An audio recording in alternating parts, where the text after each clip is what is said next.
Okay, and here we are on another Tesla road trip. I'm in the Tesla Cybertruck, the dual motor, all-wheel drive. I am in Denver, Colorado right now. I'm going to reset this. This was my last trip to Denver. 821 miles, 395 kilowatt hours used, 481 watt hours per mile. Pretty bad consumption. We're going to do a reset on that. We're going to change this to Scottsdale. We're headed from Denver, Colorado to Scottsdale, Arizona. Now, I am staying tonight in Trinidad, Colorado. It's already 4:20 p.m. Mountain Time. I had stayed in Trinidad, Colorado last night. I'm going to head that way. Right now, it's having me stop in Castle Rock. I'm starting out with only 37% on the battery. Stopping in Castle Rock with around 22%. There is an EV Go at a Pilot Flying J somewhere down along there. I'm going to look for that. And then stopping around Pueblo, which I'm not going to stop, frankly, in the parking garage. That's a terrible charging situation. And then here at the Hilton Garden in Trinidad, the good news is we do have charging there. So this is going to be a bit of a long one because of a couple of charging stops. Let me optimize. In the meantime, let me get on the road, get out of town. It's busy here. We're going to sit in some traffic. We can figure out navigation as we go. By the way, if you enjoy this type of real-world EV road tripping content, click like, click subscribe. If you're looking to buy a Tesla Cybertruck or other Tesla vehicle, check the link in the description of my video where you can click and take advantage of my referral code to get a better deal potentially on a Tesla or really any Tesla vehicle. It just really gets you typically a better deal, maybe free supercharging, free FSD, or a discount off the price of the car. So please enjoy that. Other than that, let's get ready and take off. I'll be back with you in a second with an update. By the way, I will be running full self-driving almost the entire way, and we're version 14.3.2, and it is early May 2026, 73 degrees out here in Denver, Colorado. Looking forward to a beautiful drive. Let's go ahead and back out of this parking spot. Let's start self-driving and get on the road. Man, I'm thankful to be leaving here. I just finished meetings. I had meetings here most of the day. Finished up with the meetings, finished up with my colleagues, and we are taking off. Man, FSD is just so good. Let's see. It may have to back up again. No, it made it. Wow, good job, FSD. We got people walking through the parking lot, all kinds of stuff going on. Let's see what the truck does. Pretty crazy.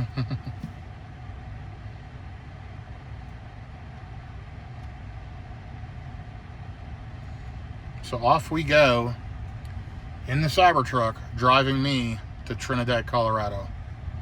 Total trip distance, it's just a couple hundred miles, but it'll take a few hours because of traffic and charging. So I think it's around, I'm going to guess 210 miles. But I've got everything I need in here, and just anxious to get on the road and get going.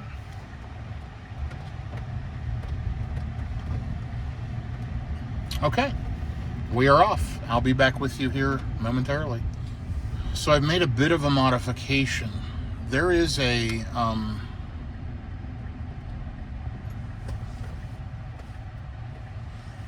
sorry, I was watching what the car was doing. There was no lane, so it didn't want to go over, but other cars are, so it did. Anyway, there is an EV Go Pilot Flying J, which, for those that haven't followed me road tripping, I have 2 years of unlimited free charging at Pilot Flying J EV Go. Actually, it's not even Pilot Flying J, it's at all EV Go stations. And I got that because I had purchased a Cadillac Lyriq that came with free charging through July of 2026. So it's about to expire. It's already May. I want to take advantage of that as much as I can. There's a station there at a Pilot Flying J right off the interstate in Monument, Colorado, just 62 miles down the road. It shows I'll arrive with 12%. They actually charge faster than the Tesla chargers because they are 350 kilowatt chargers. We'll see if it works properly. We'll see if it's available. There is a Tesla supercharger right across the street, maybe a mile away, if I have to use it, in Monument at a gas station, if I recall. Either way, we're going to hit that one, see if that works for us. That'll get us not quite halfway there because it's going to take a long time due to traffic. I mean, we're looking at 62 miles over an hour and a half. So, nonetheless, we're going to go ahead and head towards there, see how that goes. I'll keep you updated along the way. I'm going to sit back, relax, enjoy the ride. I've got to make a few phone calls. So far, starting out 433 watt hours per mile. And we're about to get out of Denver, Colorado. I'm thankful to be headed south, and I'm thankful to be headed west towards Scottsdale. So that is the plan. Again, I'm going to stay in Trinidad tonight, and then we'll go from there. So more details to follow. I'll keep you posted. Let's ride along. Well, I got to be honest with you. I'm tired. It's been a long day, a long week. It is Thursday. Thank goodness tomorrow's Friday. TGIF. Here's downtown Denver straight ahead. Tons of traffic. Super, super busy. But guess what's happening? FSD, baby. It is driving me all the way there. To be honest, it's doing better than I would do. It's switching lanes. I have it in standard, and it is just rocking along. Obviously, we're going to hit traffic through all this. It is what it is, but honestly, it takes a lot of the pressure off when the car kind of drives you, and you can sit back and relax a little more. It really, really helps take some of the tense situations out of driving. And let's see how it does slowing down here. Should be no problem. We've got an hour and 22 minutes, 55 miles, arriving around 6 o'clock to the Pilot Flying J charging station. And normally that would take maybe an hour. But, of course, we're leaving right at 4:30-ish, right in rush hour Denver traffic time. Downtown's right over that way, by the way. But, yeah, we're passing through. They got something with Van Gogh on over there, I saw. Been driving about 9.3 miles, 198 watt hours per mile. Don't you love city driving? I mean, man, amazing, amazing efficiency you can get on an electric vehicle.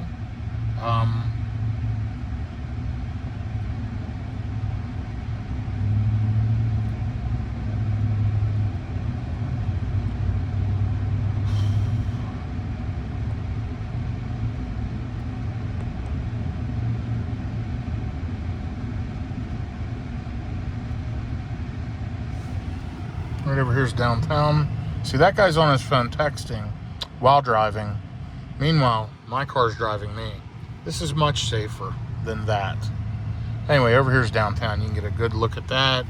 Beautiful day. 73 degrees. I can't believe it. It was freezing here yesterday.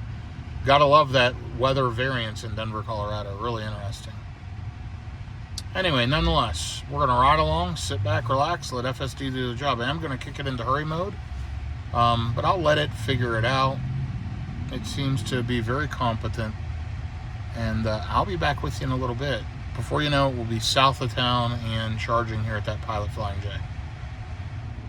There's a big part of downtown, Empower Field, downtown Denver here.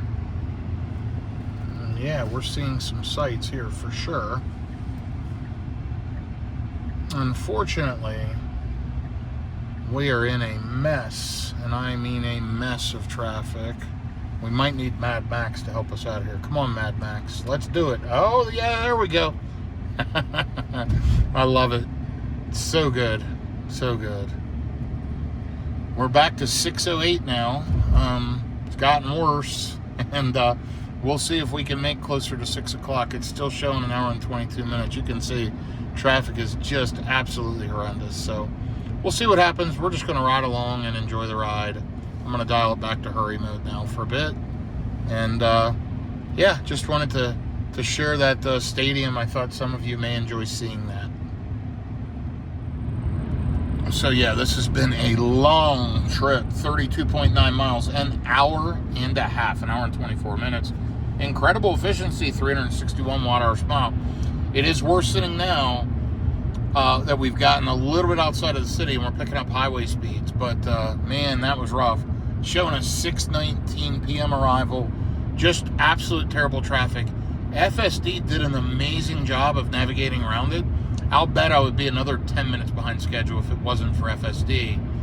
What a remarkable piece of software. But we should hit this Pilot Flying J charger with around 15%.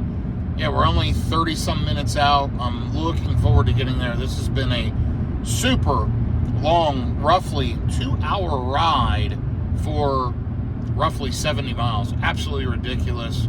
But I made it. I'm on the other side and looking forward to getting to my destination tonight. We'll figure out the next stop once we get to this charger, get plugged in, get juiced up, use the facility, stretch my legs. I actually need to get my little snack bag out of the frunk. You can see the passenger seat's empty. Need to grab a refreshment out of there, get a little snack, and then continue the trip for the next couple hours. I'll probably stop and charge one more time, more than likely right before I hit the hotel. And I'll just figure that out here once we get juiced up here at this EVgo. So more details to follow. Thanks for riding along. 68 degrees out now, 5:48 p.m. Man, this has been a long one. Be back shortly. So if you watched my previous video where I charged in Castle Rock, here is actually Castle Rock from the other side. Pretty unique rock formation. Let's see if we can get that focused a little bit. There you go. Pretty crazy, right? That is Castle Rock, Colorado. And we're driving down through the area right now. Love FSD. I'll say it in every video. It is outrageously good, y'all. I mean, absolute game changer. Really, really impressive. And I'm dialing back to sloth mode because we are slowing way down coming through Castle Rock. So now that we've slowed down with traffic, we'll kick it up to Mad Max, where it'll switch lanes and keep me flowing pretty well. Anyway, by the way, to change those profiles, you can click right here, and they all pull up. Let me click that again. They'll all pull up right here. You got Sloth, Chill, Standard, Hurry, Mad Max, and then you can choose when you get to your destination. Do you want to park in the parking lot, street, driveway, or curbside with options there? Now, obviously, we're going to pull into a charger, but with a Tesla charger, it'll actually come up with charger, and it'll back into the charger as well. We'll probably see that here later. This first stop, we're going to hit this EVgo. I looked. 2 of the 4 stalls are tied up, all in one charging unit.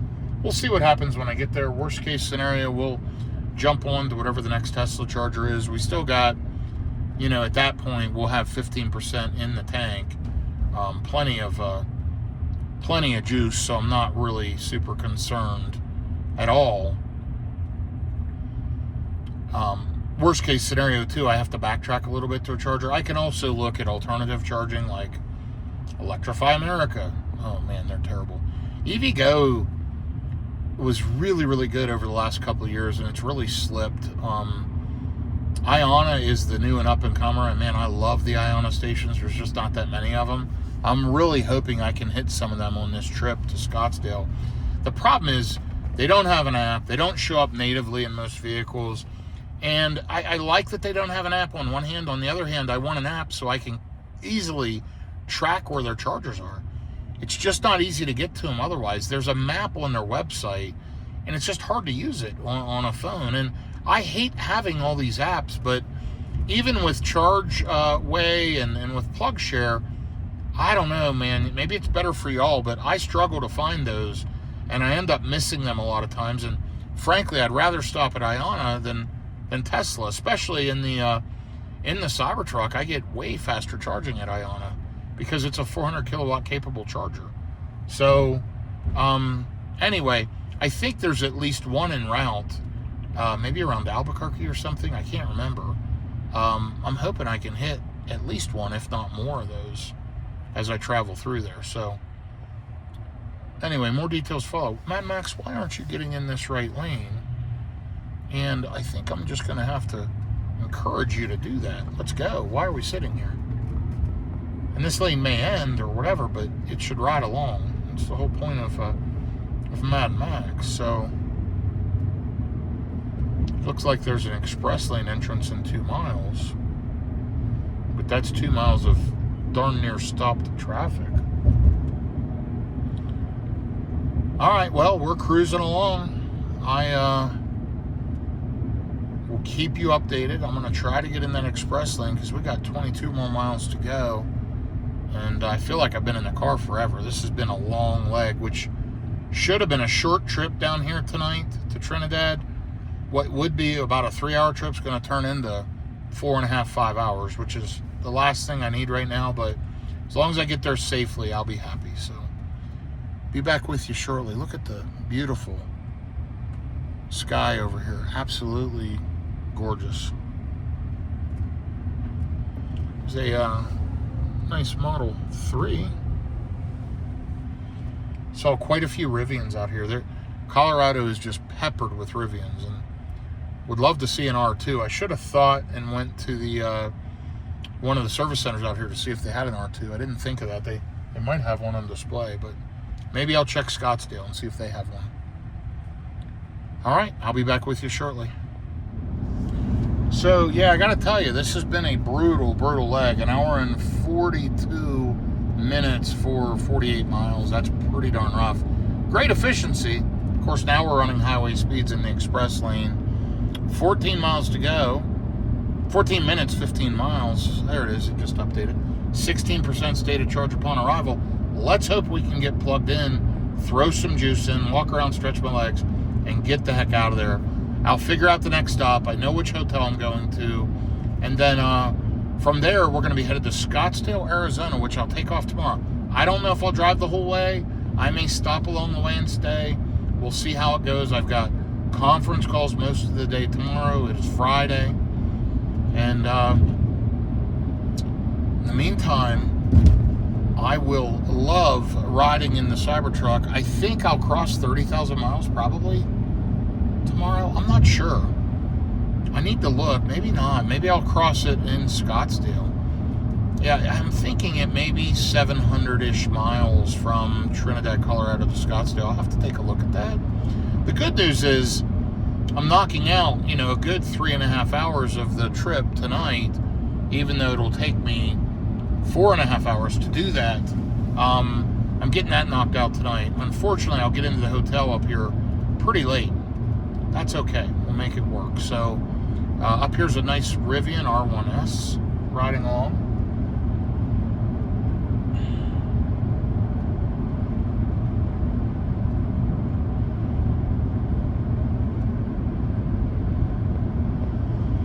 It really is a beautiful part of the country here, and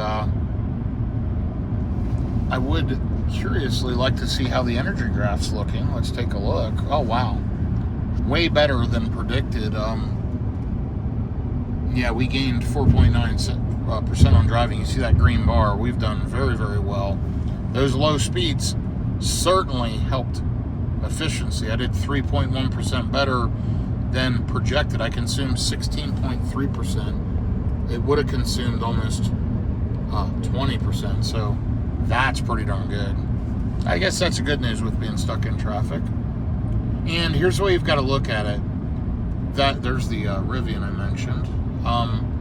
Being stuck in traffic like that might have prevented something bad from happening somewhere else. I mean, everything happens for a reason, and I do believe that. And I just wasn't meant to get here that early, so that's okay. Here we got a Model 3 up here. Looks like it's a new one with temp tags. Congratulations on your new Model 3. Great looking car.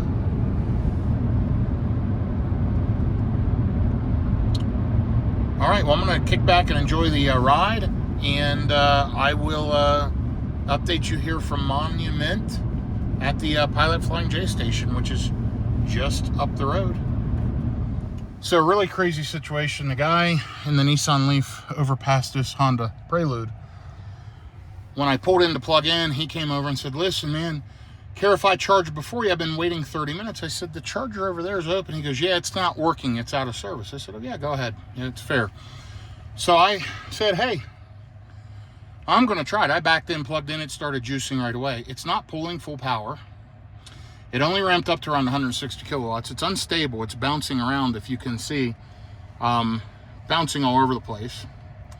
Now, she just plugged in, so that caused power splitting, which is fine. But we're going to get out of here in just a second. So I need to go ahead and plug in where I'm going, and I need to hit the road because this has just been a bad charging session. But I've been here 13 minutes. I got 37 kilowatt hours of energy. way below speed. Another failure on EVgo's part. So, yeah, I'm not going to focus on them too much anymore. Let's see how far I've got to go. And let's hit the road and get the heck out of here. Because she plugged in, it's now split the power, 93 kilowatts each. And it says if I roll up to Pueblo, which is a parking garage one, we're not doing that. So let's see what our options are. Man, that one sucks. I've been to that one before. Let's check Colorado Springs. What do we have here?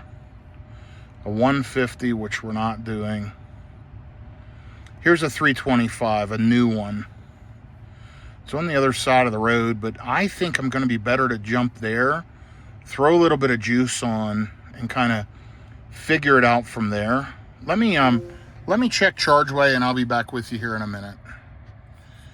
Well, I guess tonight is adventure night. We're going to stop at the Electrify America. They have 4 350 kilowatts. They're right off the interstate, right here at this Sam's Club, right before I get into Pueblo. Been there before, I'm almost positive. It was actually a good charge. We're going to pop over there and check it out because this Pueblo one is a disaster. I'll do it if I have to. But, yeah, it's on a parking garage. It's a weird one. I want to try to avoid that one. I didn't have a good experience there last time. So let's head down the road. Let's hit that. That makes the most sense. And that'll be the last stop. It just wants me to charge for 5 minutes to get all the way down to Trinidad. I need to look. Actually, let me remove all stops. Let's edit trip. Let's kill this. And let's just say we're going there direct. And let's say remove all charging stops.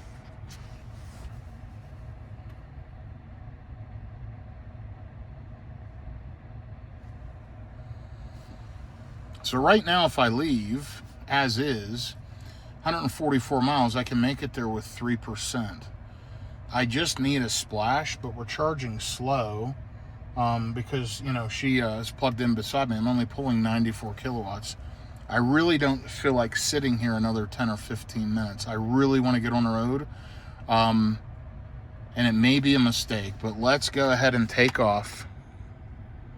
Let me just think for a second. 144 miles. Yeah, I'd want to be 65 or so percent. What would you do?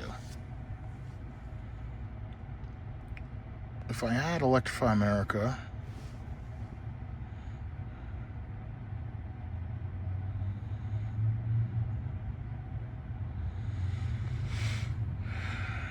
you know what? I think it's an adventure. I don't think I want to sit here anymore. I want to get on the road.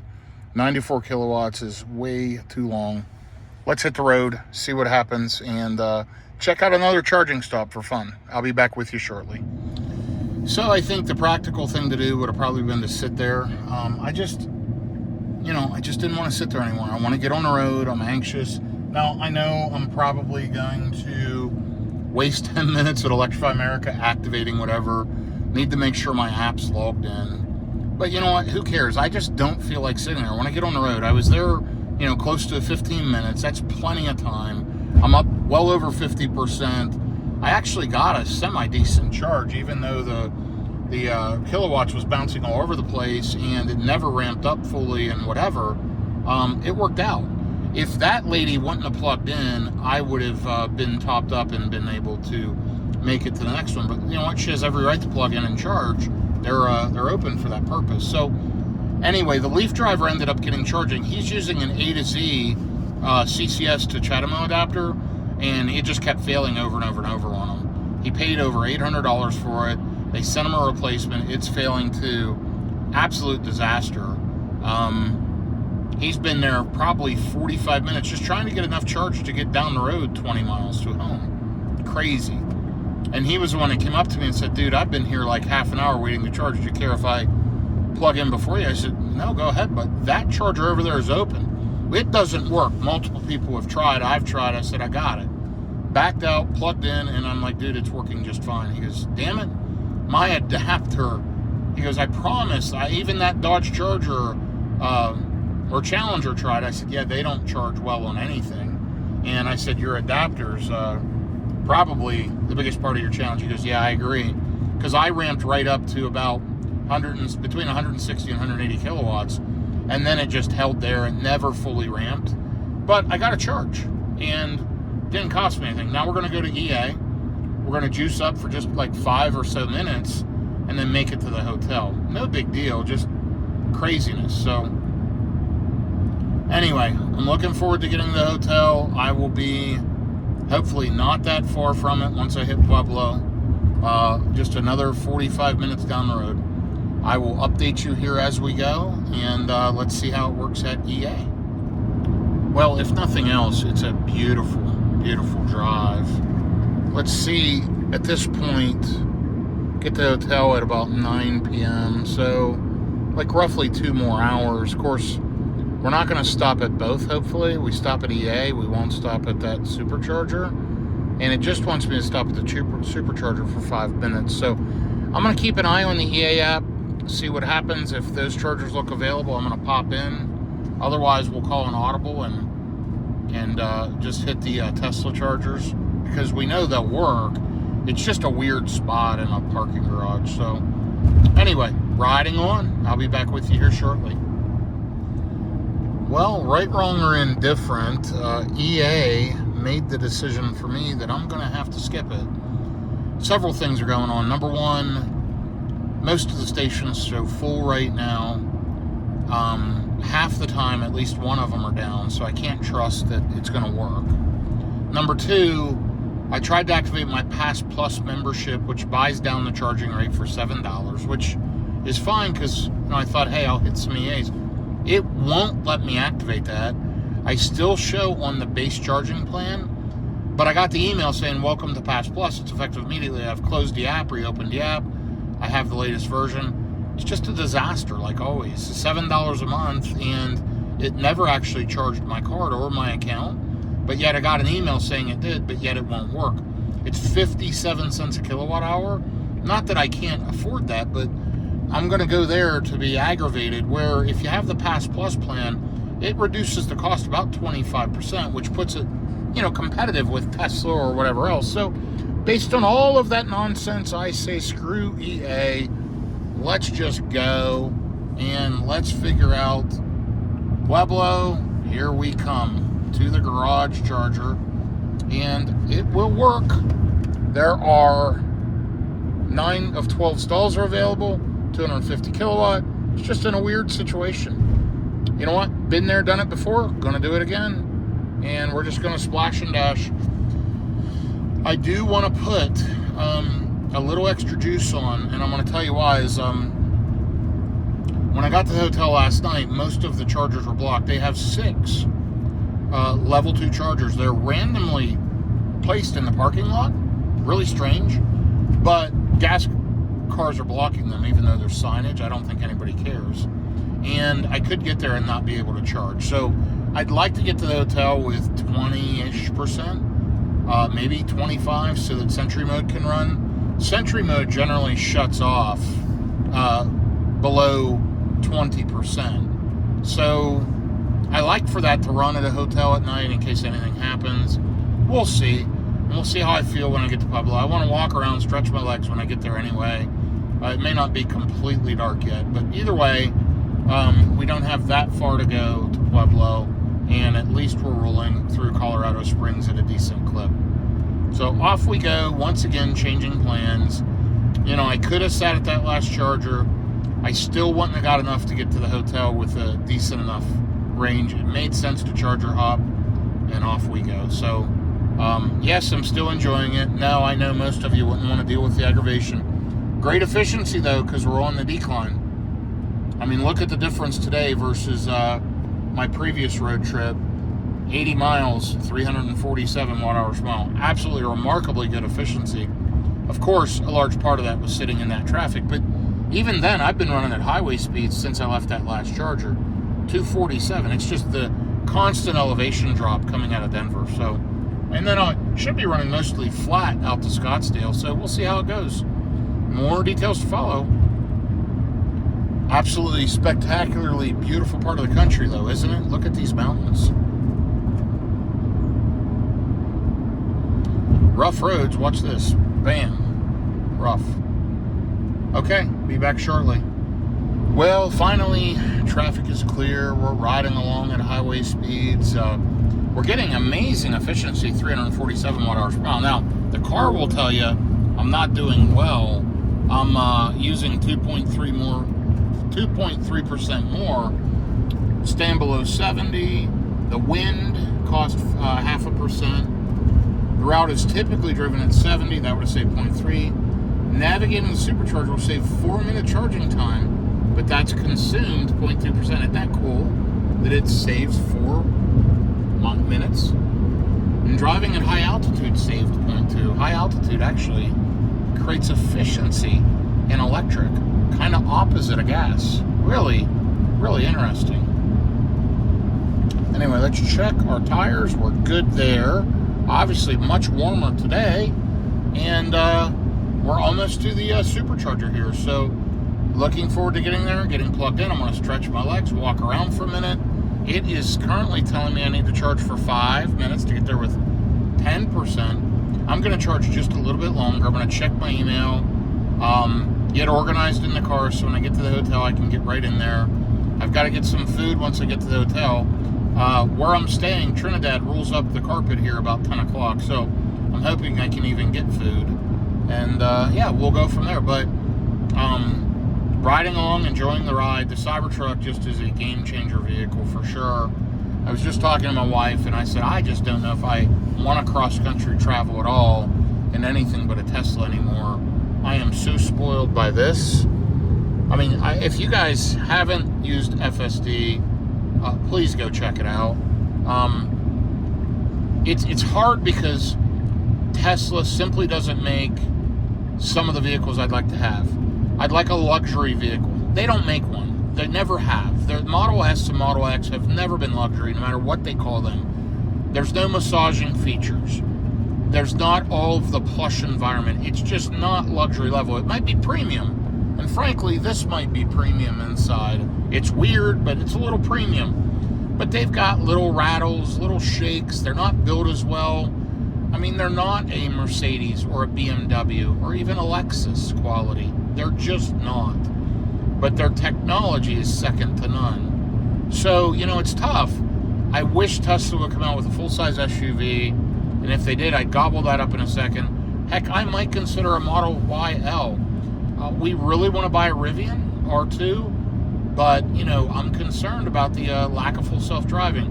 I'm thinking about moving the Mercedes EQS to maybe up to Arizona or something like that, where we'll keep it up there. I don't know. I'm figuring it all out, but I know this. If I'm driving across the country, it's in this vehicle right now. This is the only Tesla I currently own. I got rid of my Model Y Juniper. My daughter now has it. She loves it, and I'm glad she has it. I'm proud of her for being able to have a car like that and working hard, and she's a great, great kid and an example for many, many out there. I know we all feel that way about our kids, but, you know, she won Teacher of the Year last year. She just works really hard and deserves it. So I'm really proud of her, and I'm glad I was able to help her out somewhat with that. So anyway, yeah, hey, listen, we're just riding along. I am enjoying it, as I keep saying, but I'm looking forward to tomorrow. Man, am I looking forward to getting to Scottsdale. That's the end goal. Hopefully I can be there tomorrow night. We're going to figure it out tonight. I'm going to map it out. I'm going to figure out what time I leave. My plan probably is to get up at a decent hour, hit the fitness center for a little bit of cardio, and then hit the road. Shower up, hit the road, and head towards Scottsdale. As long as traffic's good tomorrow, I think I can make it all in one day. I'm not sure how far away I am from Trinidad to Scottsdale. I haven't even really looked, so I'm going to look that up and figure that out too. Anyway, we're going to hit Pueblo here in 5 miles, about 6 minutes, arriving with 36%. I'll be back with you here momentarily. So what I don't like about this charger, it's the city center exit, which is, I guess, fine in itself, but you're basically going right into downtown. Now, this time of night, there's really not going to be any traffic, but it's not a great location. Like, this is not where I would want to stop for a supercharger. It's, yeah, a little suspect, a little weird. And it's in this parking garage structure, which you'll see because we'll be there in just a second. I mean, it's just up here We take a left, I think, at the second light. I remember this from before. My wife was actually with me, and I said, this is one of the weirdest charging stations we've ever been to, and of course she agreed. It's just odd.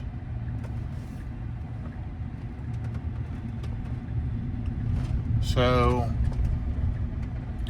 and if I remember, yeah, you go right in the garage right here, and it's right up this ramp right here to the right. So yeah, it's like in here. This is tight. Let's see if FSD can do this. Yeah, and then the chargers are right up here. Now, tell me this isn't the weirdest charging installation. Certainly one of the weirdest I've ever seen.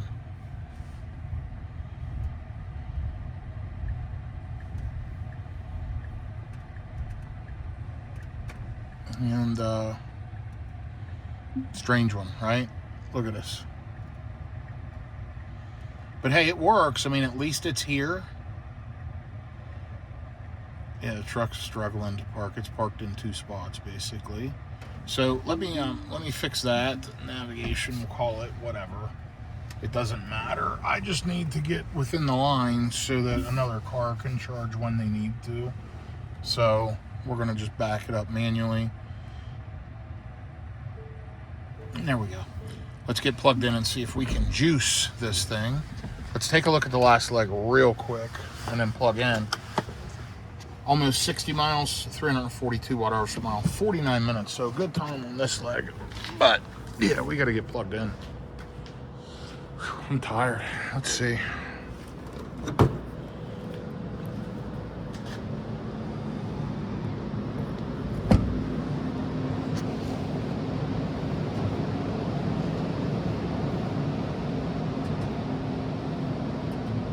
And let's see that green.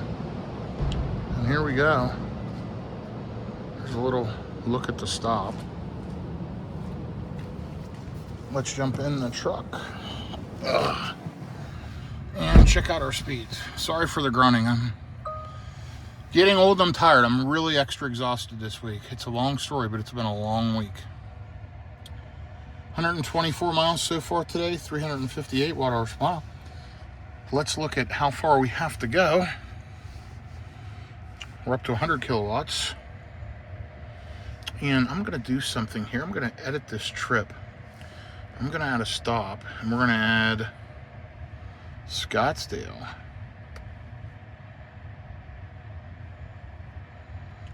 AZ. Okay, Scottsdale's 525 miles, it says. Yeah, let's do that.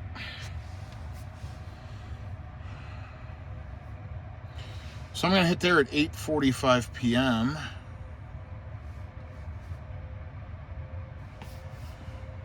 And then it says I would get to Scottsdale at 8:17 a.m. So from where I'm at right now, it's a 12-hour ride. The hotel is an hour and 13 minutes. So we're about 10.5 to 11 hours. That's doable. That's doable. It's long. By the way, we're up to 225 kilowatts and kind of holding. Dropping just a little bit because we're at 38%. A lot of these chargers I've been to, actually. Let's see. I've charged at this Comfort Inn. Trinidad, not at the Exxon. I've charged in Milan, I've charged in Gallup, and I've charged in Holbrook for sure. I remember that well, that dirty Burger King. But yeah, it is probably doable. I need to consider it. Otherwise, I might stay in Gallup or something, 4 or 5 hours away. So we'll see how the day goes tomorrow and if it gets away from me or not. We're pulling 200 kilowatts. We're at 40%, so it's 4 minutes to continue trip. I'm going to go ahead and fix this and go ahead and remove Scottsdale because we're just going here. And yeah, we'll figure that out tonight / in the morning. And I will be back with you here as we wrap up charging in the next 5 or so minutes. Been here 8 minutes. Now it just flipped to 9 minutes. Put on 23 kilowatt hours of energy, down to 140 kilowatts at 55%. But talk about inexpensive, 35 cents kilowatt hour. It's like $8.37. It's really inexpensive. So right now it says I'll get there with 18%. I'm going to just sit here another minute. I'm going to clean my email out, and then I'm going to hit the road. I got plenty of juice to get there. There are chargers nearby that hotel. Let's take a look.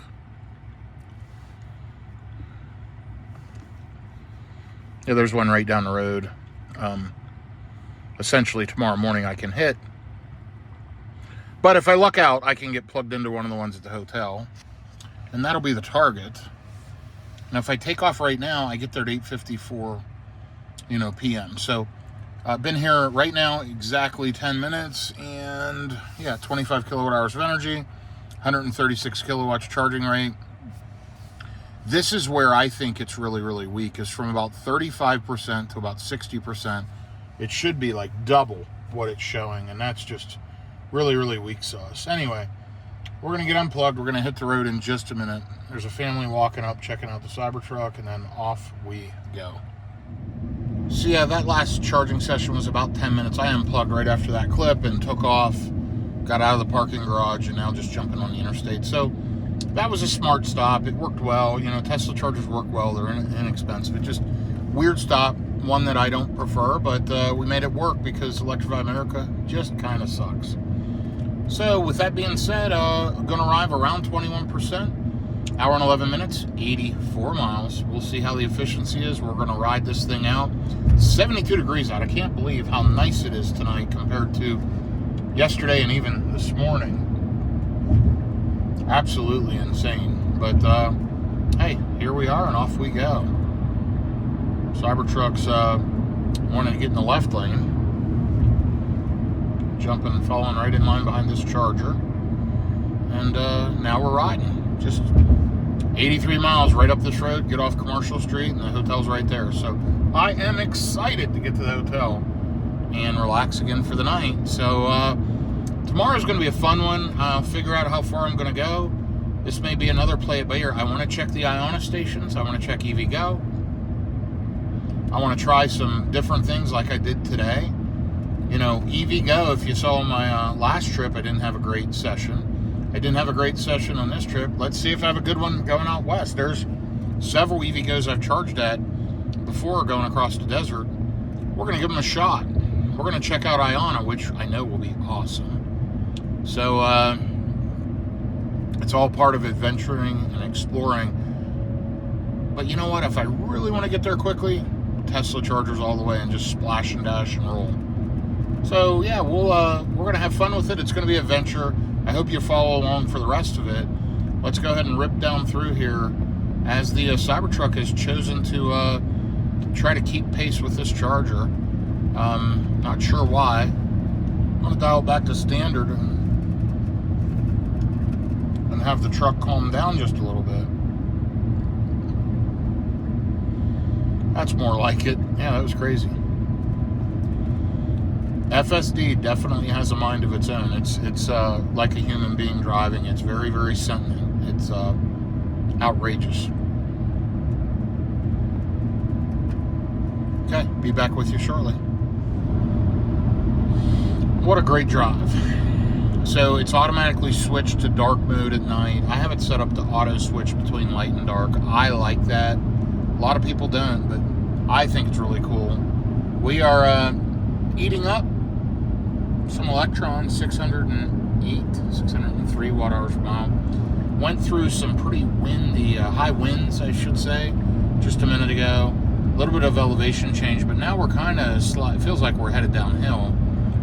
So that should improve. But, we're running highway speeds. It's kind of wide open. We're out in the middle of the high desert, I'll call it. And I guess that's what you call it here. The prairie, the plains, the high desert, I don't know. But anyway, we're out in the middle of this area, and we're running right along at highway speeds. Should be there about a little before 9, which I'm thankful for. And yeah, that extra hour of traffic in Denver made it a bit rough, but you know what? I'm going to get there tonight. The Tesla's doing a great, safe job. We're still at 48% on the battery. It has cooled down as I'm headed down in this direction. It's 64 degrees now. But you know what? We are almost there.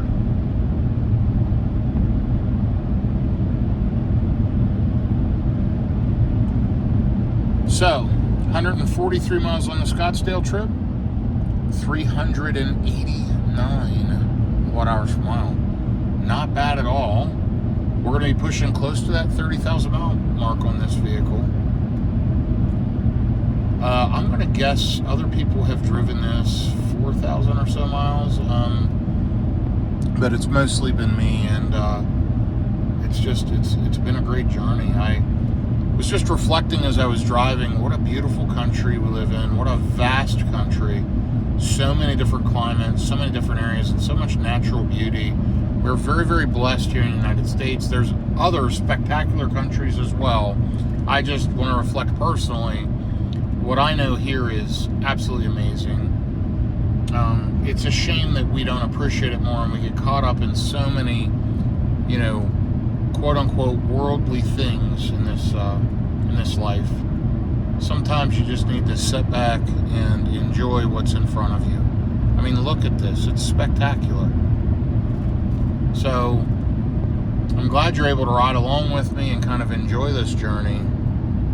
I love road tripping in a Tesla. Really, really, really great. So, I will be back with you here as we get to the hotel. I'm going to just sit back and reflect and truly enjoy the drive as I ride down through this beautiful part of the country. Well, here we are. Good news, good news, good news. We're arriving with 21% as predicted. 511 watt-hours per mile. Not phenomenal, but hey, it is what it is, running along at these highway speeds. And only 9.6 miles to the exit, 55 degrees out. Not terrible. Arriving with 8:52. So we've kept it set in hurry. It's run along at highway speeds pretty much the whole time. And it has done all of the driving. Let's check our FSD stats. Now, when I started this trip back in Dallas-Fort Worth was trip number 1. If you check my previous videos, you'll see the Dallas to Denver trip. I started at 78% self-driving. I'm up to 81% now. And I expect that to continue to climb because I am not going to be driving this car. Personally, prior to letting other people drive the car, you can see they put a couple thousand hand driving miles on. I was at over 98%, between 98 and 99%, and then I let some others drive the car. They did very well. They did some self-driving because they put about 4,000 miles on my vehicle, but only say less than 2,000 miles driving manually. So over half the time they were using FSD. But yeah, it's just getting better and better as each version comes out, and I kind of, to be honest, just kind of live on FSD. So yeah, we're almost there. I'll show you what that looks like when we get there. I'm exhausted, so I'm going to get there. I'm going to get this thing plugged in, hopefully, and then unload the car and head up to the room. So I'll be back with you here in just a little bit. Okay, here is Trinidad, Colorado at night. Small town, but I actually had a nice stay here the other night on the way up from Dallas-Fort Worth. So yeah, almost to the exit, 3.2 miles. Man, I'm glad to be getting there. It's been a long, long day. 205 miles today, 414 watt-hours per mile. I've got another 3 miles to go, so we'll call it 208 or so miles, 209 miles for the day. What do they have that greenhouse lit up? Must be a grow house or something, I don't know. Anyway, yeah, shoot, FSD has been my saving grace today for sure. We're about to pull into this wonderful area, get into a good clean room, and get a good night's sleep. I just gotta get plugged in. They've got blink charging here at the hotel. They've got 6 chargers, but when I was here last night, several of them were blocked. So we'll kind of see how that goes. FSD kind of hesitated there to decide whether or not it wanted to pass this truck. And then it did what a human would do. It looked at how far away we are. It looked at the speed the truck was going. It jumped over and sped up. At first, it slowed down behind the truck. Very, very human-like.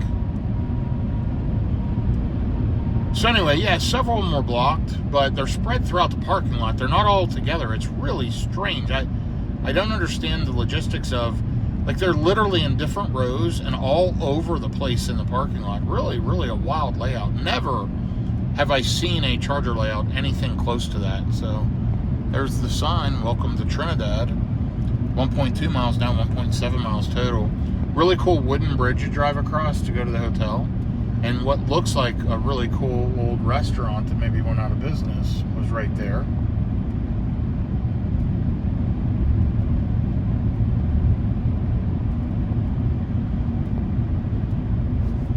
And I'm going to go ahead and dial it back from hurry to standard. Let the car slow down just a bit. Oh, it'll slow down anyway coming into this turn. But yeah, we're only half a mile now. I appreciate you following along with me so far today, and yeah, hopefully you stay with me tomorrow. That's going to be the big leg. Today was long though, man. I don't know what time I left, but it's 9 p.m. I thought I left around 4 o'clock or something. So yeah, it's been a rough one. What should have been maybe 3.5 hours tops turned into, I don't know, 5 hours. Here we go, right off the exit. You'll see it's just right off the exit. We turn left at this light and then just shoot right over there to the hotel. Pretty quiet town for sure. Light changed nice and quick for me. I can barely even see with as dark as these streets are. And some of these are old cobblestone streets. But the truck can see, which is amazing. Yeah, this is pretty rough down through here. And then what? We go across the railroad tracks, then we turn left right after the tracks. Now again, we've got cars coming, and this thing will just do the job. It'll just roll right across the tracks, slow down here and wait. And then it'll pull in right over here. And here we go.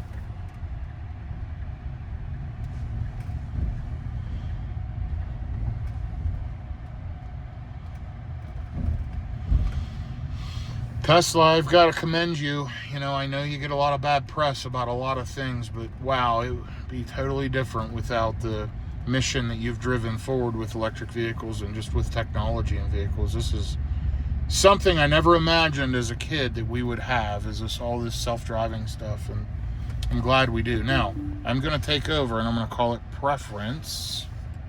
Oops, do it. Preference. And now we're going to cut through here. We're going to cut right over here to the parking lot.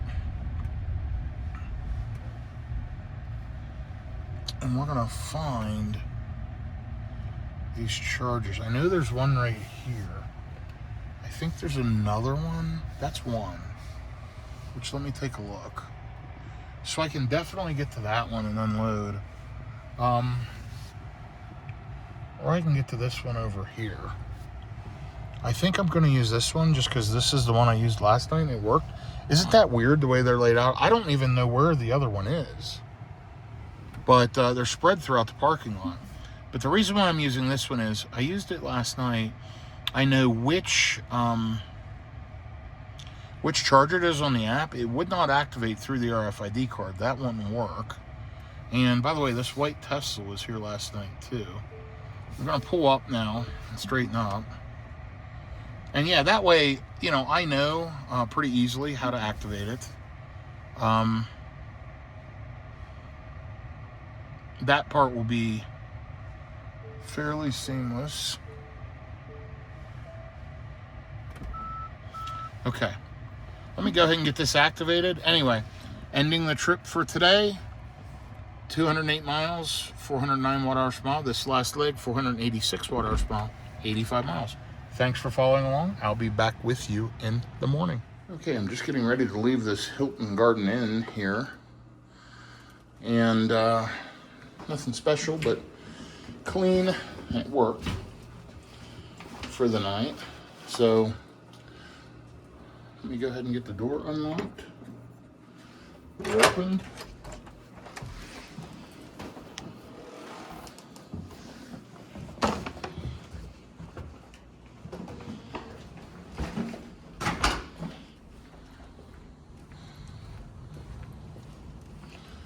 So we should be charged maybe to 70%. It's really slow, but it's completely free, like 6.6 kilowatts of charging, but there's 6 of them, free to guess, no cost, but slow. What I don't understand is there's 2 handles hooked up to each one. If they put a different EVSE in place, they could allow one vehicle to charge full speed, and then if a second vehicle plugs in, it would split it. So yeah, it's about 6:15 a.m. It feels like, I don't know, mid-50s. So I figured out where all 3 of the chargers are. Right here's one of them. It's got 2 plugs, again, 6.6 each, instead of max power to one and then split. But again, you really shouldn't say a word. It's free, which is huge. Then you've got the one right here. You know what I forgot to do? I didn't precondition the car. It's going to be a little chilly this morning, but at least there's not snow all over the car. A little loose gravel in the parking lot, and here we go. Blink. So let's go ahead and get loaded up. Let's see where we're at, and we'll hit the road. 6:17 a.m., 49 degrees, and I'm going to have to program in my navigation. We charged to 71%, which is 226 miles.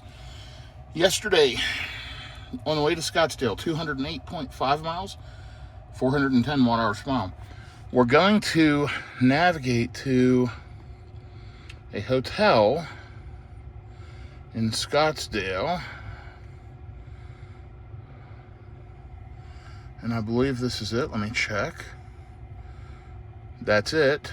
So it says Our Republic. Now it's going to plot out a bunch of charging stops, which generally are fine. Like Las Vegas, New Mexico isn't the best stop. So the problem is, you'll see there's nothing faster. But if you get up here to Santa Fe, they did put in one of these 325 kilowatts. So we're going to try to make Santa Fe.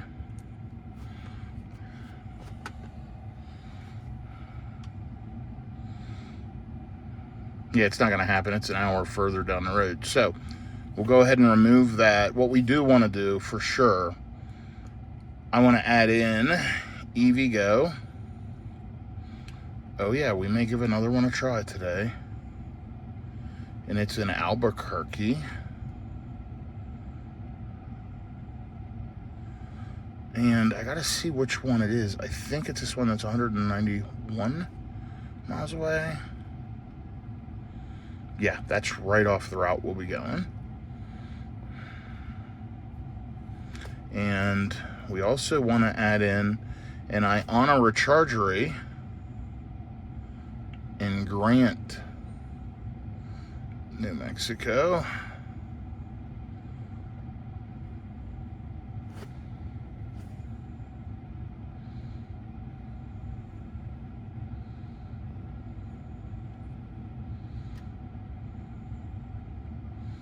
Okay, that doesn't come up.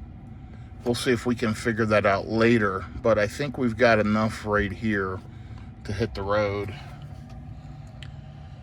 I'll check as we get going and see if there's any better charging options for the first stop, but the second stop is going to be this EVgo right here on Avalon Road. So yeah, let's hit the road. 6:20 a.m. we're departing, and I'll be back with you shortly. Okay, and here we are hitting the road. You know what? Today's adventure day, and we're on the way to beautiful, sunny Scottsdale, Arizona, showing an ETA of 5:42. I think we go back in time 1 hour due to time zone change. And right now it wants me to run 126 miles for the first leg. You know, I'm starting out with 70%. It wants me to stop in Las Vegas, New Mexico, getting off the Las Vegas Taos exit, and stopping there and charging for 20 minutes to get to Albuquerque. I am going to explore other options. There aren't many, to be honest. But there is an Electrify America a little before it, so we might stop there and see what kind of juice we can get.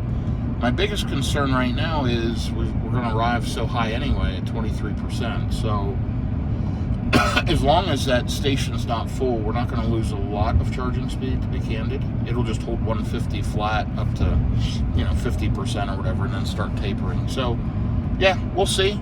But I know this would be like 15 minutes if this was a 250. So we're definitely losing 5 or so minutes at that stop.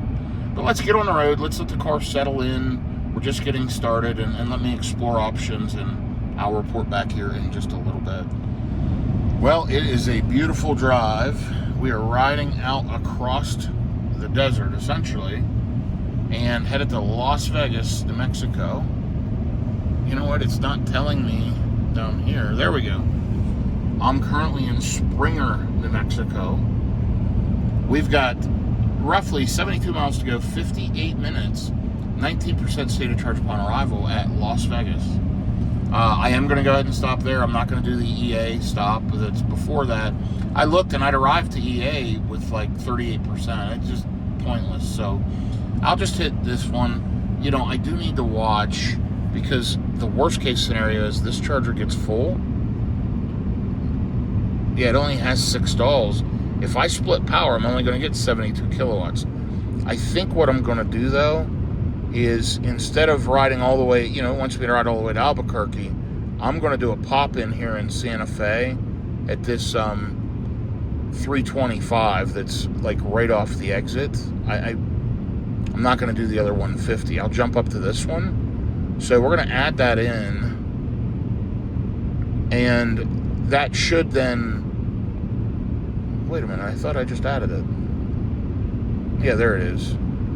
So then, see, it wants me to skip Albuquerque altogether and go to Milan, which is a good one, if I recall. Yeah, it's a 250. So, what I'm thinking, hit this 150 just for a splash. Jump over here to this 325 with a low state of charge. Plug in, juice up there, and jump across to this EVgo, get some free juice, and then keep jumping. So, yeah, I'm going to make fun of this. I'm going to make fun with this today. We've got 10 and a half hours left, 610 miles. It's thinking more stops. I'll do a little better, but, it's saying I'll arrive at 5:45. I would guess 5:30, and I don't know, again, if I change time zones or not. But either way, at least I got a plan. I just don't want to sit at this 150 kilowatt for very long.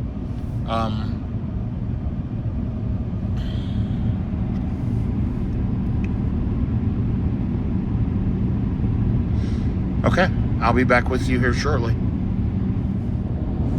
Well, I'm riding my horse out here through the desert, or I will be. My horse is this Cybertruck. I'm having a blast riding across the desert. Really excited to get into Scottsdale. It is an hour behind us. It is on West Coast time. So, we'll arrive there hopefully around 5 p.m. that time zone, which will be fantastic. I'd be very, very happy with that. I can actually get there, get checked in, get settled in, relax, and enjoy a nice evening in Scottsdale. But yeah, we're riding through New Mexico. We're in, what's that say, Watrous, New Mexico. And it's 59 degrees, warming up. We've got decent efficiency. All highway speeds, 458 watt-hours per mile. Not great, but we're just riding along, enjoying the drive. FSD's been doing its thing. We need to check the stats today. It's probably the same. Oh, it's up to 82% now. That'll keep climbing. Let's check our energy consumption. And we're doing a little better than it originally projected, and nothing concerning there at all. Just a little bit of wind helping us this time, which honestly, it feels smooth. It feels like the vehicle's not fighting against wind like a lot of times. So that's super nice. And you know what? We're going to be to this charging stop with about 20%. And it's just super accurate, really, anymore. This prediction thing is fantastic. Estimated state of charge upon arrival is usually fairly spot on. Now, obviously, you can vary it by speeding way up, but if you just travel pretty normally, it's fantastic. Nice open space here as I head across the country. And couldn't be happier just road tripping today in my Tesla Cybertruck. Doesn't look like I'm going to cross 30,000 miles. We'll be close to it. The hotel I'm staying at does have charging, so that should be easy. And I'll speed some of this day up because I've added stops, and those stops will replace chargers and things like that. So looking forward to getting to the Iona. Also, checking out the EVgo, seeing if that works for me today. I've had 2 bad experiences back to back. I had one bad one yesterday and one on my last road trip. EVgo's been letting me down. I don't want to say I'm glad my free charging is going away in July, but you almost feel obligated to try to use it when you have free charging, and it's just been so bad lately. It's just degraded. Handle issues, charger issues, chargers out of service. I've seen more problems with it in the last 6 months than I saw in the entire last 2 years. That just shows me a provider that's not being maintained at a level it needs to be. I mean, they should be working every single day. If a charger goes down today, it should be fixed, in 24 to 48 hours, not weeks later. They're really lagging behind, so things will take them over if they don't progress. Anyway, yeah, we're super close here. Let's get there. Let's get plugged in and get some juice flowing. So I believe it just popped up on the screen, preconditioning. It might have been on there before. Maybe you noticed it. I just noticed it, so that might just be shame on me. But, we're 10 minutes out, 11 miles. We're preconditioning. It's just been a great ride. I mean, I've been in the car an hour and 35 minutes going 115 miles. 0 complaints, hardly any traffic. Just riding across this vast country. I mean, I can't see a single car on the oncoming lane. Oh, there's some way up there cresting the hill, but there's nobody behind me that I can see. I mean, we're just wide open country, and a lot of either cattle or horses up here. Let's see what we got going on. Oh yeah, it's all cattle. There's a lot of them up here in the fields. I don't know if you can see that. But there's also a ton of them up on that hill up there, off on that side. I mean, they're roaming all over the place, living their best life for sure. Anyway, sorry about the dirt on the windshield. You know what? It was clear already this morning, though. It's getting all splattered up. It got a little splattered up last night, and now it's getting more splattered up. So hopefully we get some windshield cleaner stuff. And it's the one nice thing typically at the EVgo's. They're at Pilot Flying J's, the ones I use, and they almost always have those. Or if not, the gas station pumps are right there, and you can use them to clean your windshield. So Cybertruck's doing well. Probably needs a bath once we get to Scottsdale. It's been through ice storms, dust, all over the country. Thousands of miles at that point. So yeah, we'll try to get it run through some type of car wash. Let's check our tires. I didn't do that this morning. Looking good, 51 all around. We're going to get into some heat now, so that'll start changing, and we'll see higher pressures. But yeah, great ride. I keep saying it's just fantastic. Thanks for following along.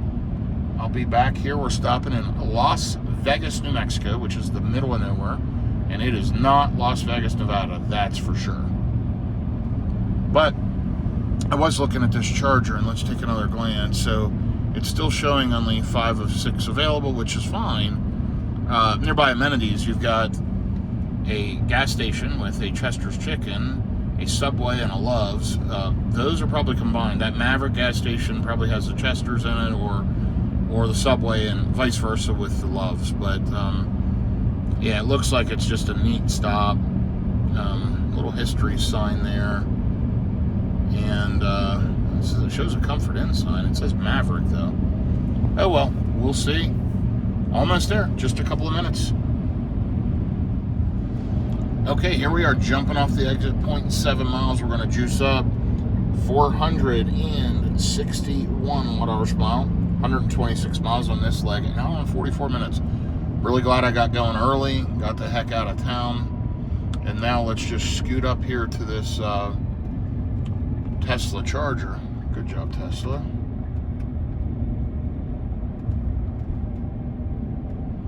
Looks like it's over here at this Maverick stop, which is good. Actually, it looks like Maverick's actually a truck stop. I didn't realize that. I should have known that. Right over here's the Tesla chargers, and there is one Tesla charging. And we're just going to zip over, get plugged in. Now, we got to be careful where it backs me in, because I got to separate enough so we're not sharing power. So let's take a look here. This guy's cleaning his car. We've got, I'm taking over 5B. Yeah, 3B. Let me think about this for a second. Bear right with me. I'll be backed in just a second and we'll go from there. Okay, we're gonna get plugged in and see how quickly this thing ramps up. It's showing 9 minutes here. I'm at 20%. Should be pretty easy. And let's go ahead and get this thing plugged in.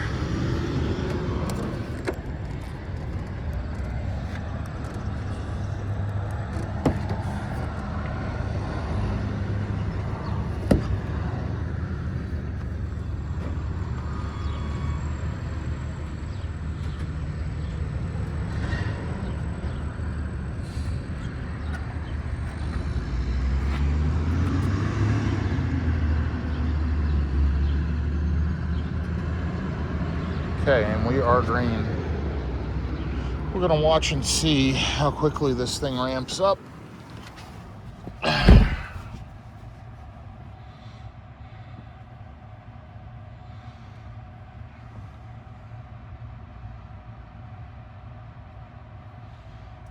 We're not sharing power, which is good. And we're right up to 139 kilowatts. And it will say, if I click this, charging rate limited by charging station, cost per kilowatt hour 33 cents.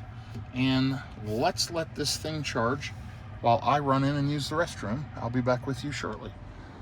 So it is at the Comfort Inn, and there's a Maverick over here that's a gas station, truck stop, convenience store, etc.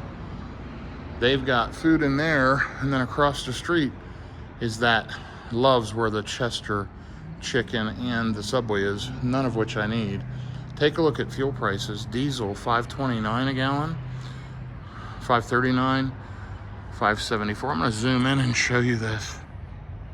Look at these prices. I know they're flashing on the camera. They're not in real life, just poor refresh rate, but really, really high. Meanwhile, we're juicing up over here, very, very low cost. So, no windshield wiper solution here at this one. But if I wanted to run over there, I could. I'm not gonna do that. You can see we have been splattering some bugs on the front end, for sure. Truck is very, very dirty. Definitely do a bath. And let's see how we're doing.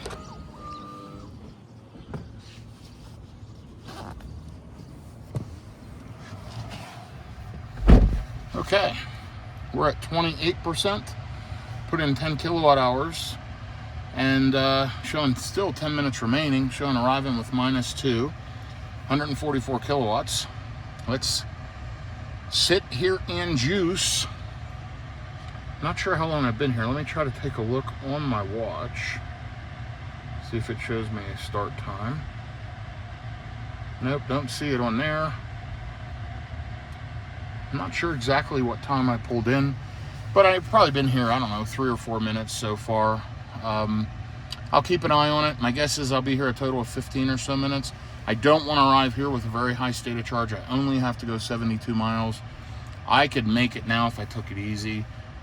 We'll sit here just a little bit longer. We're pulling 145 steady at 30% on the battery. So it doesn't drop in 1 minute increments, it drops in 5 minute increments. So it's showing, 5 minutes remaining now. We plugged in, I looked at 8:08. So we've currently been here 7 minutes, 5 more minutes to roll. I mean, we'll be on the road here before we know it. By the way, I complimented, they have a really nice, clean and polished Model 3, and it looks like they just got it. But pulling right at 146, just floating around there. Nothing to write home about, but solid electrons and much more stable than a lot of other chargers. I plugged it in and it worked, no issue, and inexpensive. Like, that's one thing about the Tesla chargers. Inexpensive, 33 cents kilowatt hour. Right now, if I depart, I will arrive with 3%. We're going to put just a little bit more of a buffer on. I'll probably charge to close to 40% or up near there. And when this says around 10%, I'm going to hit the road. That gives me plenty of buffer. Just depending on speed conditions, whatever. Just out in the middle of the desert and stuff, I you never know. There's not a lot out here. It's always good to have a little bit of extra juice, but I want to arrive fairly low because this is a 325. It's a very high amperage version 4 cabinets. I can throw some quick juice on in a very short period of time, and then, you know, I don't need to get to the EVgo with 43% either. It's saying 24 minutes will get me all the way to Milan, which is 2.5 hours away. I'm not going to do that. So my guess is the next stop will be probably another roughly 10-minute stop. No, let's, I've been here 9 minutes now, almost ready to go. So that's what it's going to be like today. Quick splash and dashes across the country. I'll be back with you in a minute. I'm going to get situated, get a refreshment ready to go, and take my coat off. It's starting to warm up, and I just want to ride without my coat in the car. And then we'll be back with you. 6% state of charge upon arrival. Almost ready to go. Okay, and we are off. 72 miles to go over to Santa Fe, and arrive around 12%. We charge for 12 minutes. I was getting ready to unplug it at 10 minutes in, and then I had a message pop across I had to respond to, which held me up for a minute or two, and then I unplugged. So yeah, 12 minutes there. Was still holding steady at 145 kilowatts, up around 42%. I mean, it's not a terrible juicing session, but we just need faster chargers. It would have cut that time way down. So that's where we're headed to, faster chargers. So we're going to rock and roll, get back out on the highway, ride along, and we've got 69 miles to go, and we'll jump off the exit. Now, it's looking like this charger might be, yeah, that thing's 1.5 miles off. Tough call. There is a 150 right off of the exit. Let's see how far I have to go for the next leg. Yeah, it's quite a ways. It's let me run some miles and figure this out real quick and determine if it's worth running, you know, 1.5 miles out of route to the 325, or if I should take the lower power at the charger right by the highway. I'll be right back with you. So I want to show you the major difference. If I stop at the 150 and charge for as long, it's now saying 32 minutes. Remember, it's thinking we have to go all the way to Milan. And remember, if we were going to the 325, it said 22 minutes. Here's the thing, running to that 325, and let's take a look at it together on the map. Here it is. It's, believe it or not, this little stretch, it says, is over 1 mile up the road, and there's probably stoplights and traffic and stuff in between. So what we'll end up doing is adding at least 5 minutes, conservatively, going there. The thing is, I only need to charge, it's like, you know, an hour, another 60-some mile jump over to this EVgo charger. And the EVgo charger's right here in Albuquerque, which, you know, there are other options, obviously, around Albuquerque if I have a problem. So, you know, we're going to hit that one, and then we're just popping up to Milan after that. So I think we're better off to hit the 150, although I hate it. I'd rather see that faster charging, and I know you would too. Timing-wise, it probably makes more sense to stop at that 150. So we're going to give it thought here as we ride. Let's just, you know, consider our options. We have 2 really good viable options. It says on one hand, this is at the Fashion Outlets of Santa Fe. I'm not sure where that other charger is, but, you know, depending on traffic and stuff, you know, going to town, that could cause problems. So I think what I'm going to do is this. I think I'm going to edit trip. I think we're going to add a stop. I think we're going to add that other charger, which is it this one? It is. We're going to put it after the one right by the highway. Let's do that.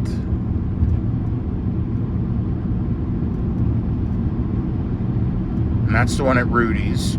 So here's what we're going to do. We're going to jump off. We're going to just see when we get off how busy it is. If it's not, you know, we're going the same way. If this road isn't busy, we'll just continue up here and hit Rudy's, and I'll cancel this one. So I'll obviously have to drive manually and take that over, but yeah, I think this will be a fun little experiment. We're undecided. Love to play with the logistics of where to charge. That's all part of it for me. Now, obviously, if you're an inexperienced road tripper, don't do that. Just plug it in the nav, do what it tells you to do. It'll be just fine. I'm just optimizing. I'm having fun with it. I'm thinking it through. I enjoy the strategic part of it. This is just fun for me. I've road tripped 30 plus years of my life, 50 to 75,000 miles a year, and having these EVs, it's just a whole new adventure. It's fun. I love stopping every, hour, 2 hours, hour and a half to 2.5 hours, whatever. I like these little splash and dabs. I like trying to kind of game the system and take advantage of low-cost charging, free charging at hotels, by free charging at EVgo. I love the new Iona chargers, man. I just love. This stuff's so much fun for me. So let's sit back, relax, enjoy the ride for a while, and I'll check back with you. So we're starting dinner, some really unique landscape, 440 watt-hours per mile, riding along just fine, 13%. I made an audible decision. Let's go to the 325. Let's see what kind of speeds we can get. I haven't been to that charger before. I've been to the other one, and I don't think traffic will be that bad. I mean, it's 9:20 a.m. Should be fine, and Santa Fe is not that busy. So if it's crazy, I'll bail out, but I think we'll be okay. Looking forward to getting there. We're only 43 minutes, 48 miles away, and we've driven 24 miles, about 19 minutes so far, and just really good efficiency riding across the desert. So I started out this morning with roughly 200 miles, just for round numbers, on this trip. So we've driven about 180 miles so far this morning, which is fantastic. I'm glad to be this far along at 9 a.m. It's only 8 a.m. out there in Scottsdale. I'm going to get in at a reasonable time. Let's keep our fingers crossed for an uneventful travel day. But 505 watt-hours per mile, been driving for 37 minutes, almost 47 miles. Only 25 minutes to go. Getting off this exit for Cybertruck Road, exit 278 in 22 miles. And yeah, if traffic's good, we're going to hit that big fast supercharger, and if not, we'll bail out to the other one. So let's see how it goes. I think we'll probably be fine to hit the fast one. Also, I know there's amenities right there. There's a either a gas station. It says Rudy's Country Store. And I might have charged this one. I just don't recall it. So I thought that would be a neat experience. If nothing else, it's always good to hit different stops, different chargers. Always a cool experience. You can see lots of pine trees here in this area. Kind of changing areas. A lot more humidity. 66 degrees outside. And I got 21% on the battery, arriving with 13%. Everything's on track. I really love how good this has gotten, dealing with weird stuff like construction, running partway off the road. I mean, it just does its job. We came up to a construction zone, it slowed down, it moved over. There was a cone sticking in the middle here, and it just, went around it. It's so good, guys. I don't know, for those that have experienced it, let me know what you think. And for those that haven't, man, do it. And there for a while, the Cybertruck FSD was pretty bad compared to my Model Y Juniper. I'll be honest with you, it's gotten every bit as good. Now, it's been a bit since I've been in the Juniper, but right before my daughter got the Model Y Juniper that I had, they were pretty close. So as much as this has improved, I've seen really zero issue with it. It's been very, very good. So yeah, I'd be interested to hear what your thoughts are. If you have a Cybertruck, how is it? If you have a Model Y, Model X, S, Model 3, what about if you're in a Hardware 3 car versus a Hardware 4? I do know it's not been as good on Hardware 3 cars at all, which is disappointing, but my daughter's old Model Y she got rid of, FSD was frankly terrible compared to, it's usable, but terrible compared to the Hardware 4 car that she has now, the Juniper. I mean, it's crazy good on that one.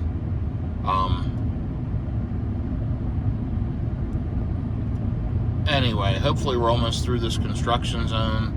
We can get back on the normal highway and pick up speed, but they've got this blocked off for quite a ways. Looks like they're doing one lane for a while. So let's take a look at stats. 486 watt-hours per mile, about 60 miles driven, 48 minutes.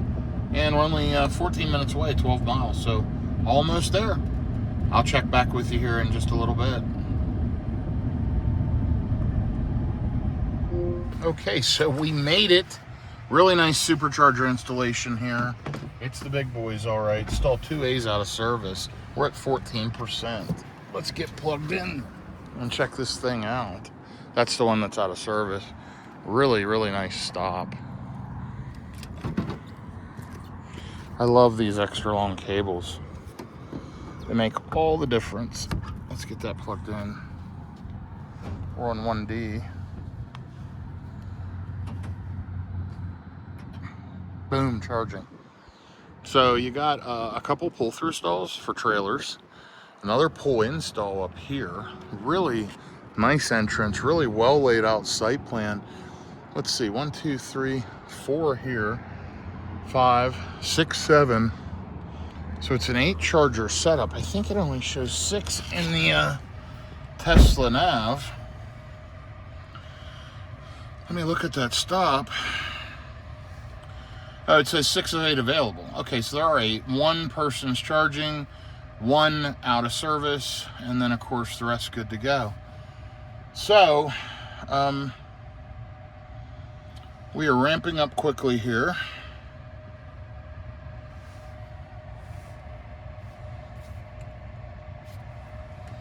$150.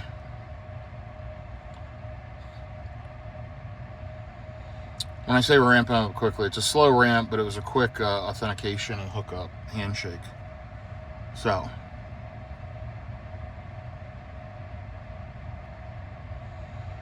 we'll see if this Model Y that's spinning around here plugs into 2A. That's a dead unit.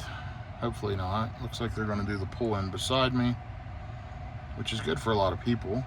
Well, they're backing into this one. So we are officially over 250 kilowatts, enjoying the benefit of a faster charger.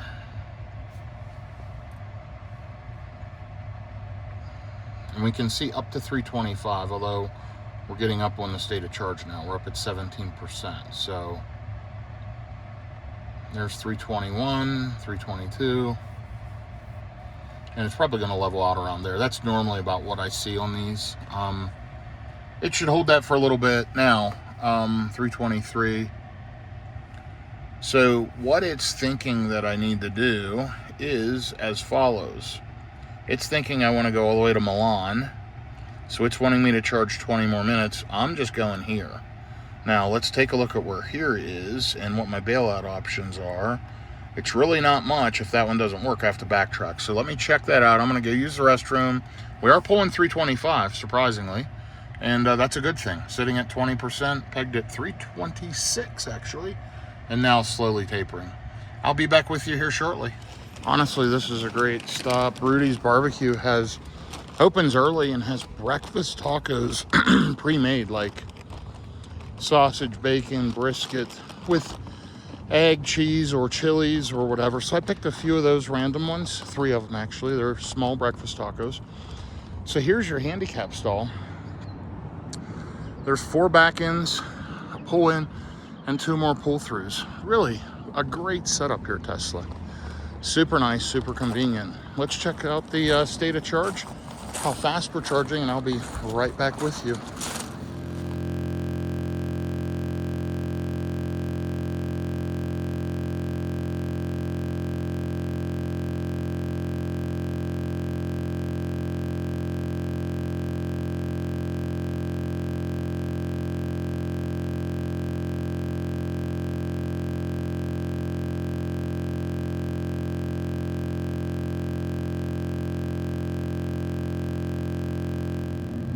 That charger shows all 4 chargers available. We should be completely good to go.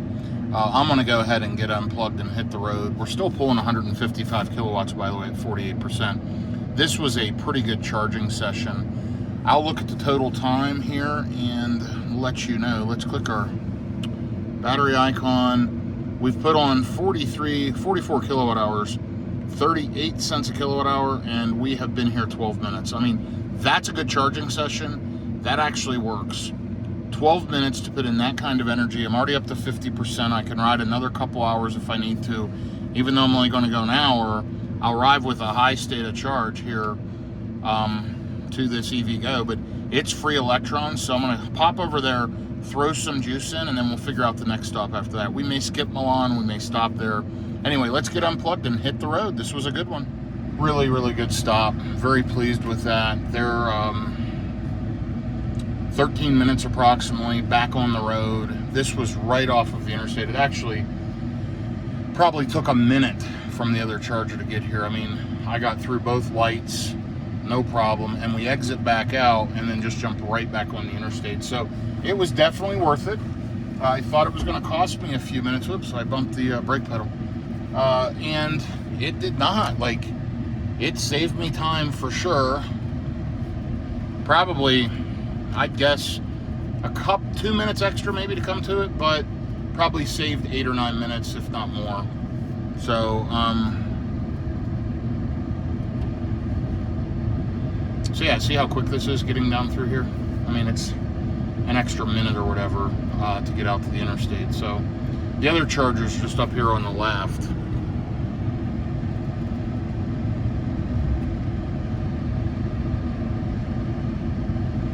That was a good charging session, everyone. That's the best session I've had for a while. It's nice when you can see the speeds rip along like that, for sure. So that other charger's like right over in here somewhere. Oh no, I'm sorry. It's actually up at the next light. And darn it, I did hit a light. So the other charger's right up there, kind of on top of the hill, up in that area. Anyway, we'll get back on the road. All is well. And we're going to hit the EV Go station in about an hour with 31%. So good to go. Well, I can honestly say those breakfast tacos hit the spot. They weren't giant, but really, really tasty. Cheese and chilies. I'm sorry, eggs, chilies, and meat. Just a quick road breakfast for sure. Excuse me. 23 miles from getting on 40 West, which is really great. And then just a little bit after that, we'll be jumping off on 98th Street, right off the exit across the street to the Pilot Flying J, where I can once again stretch my legs, walk around, use the facilities, throw away the trash from Rudy's, and yeah, get back to it.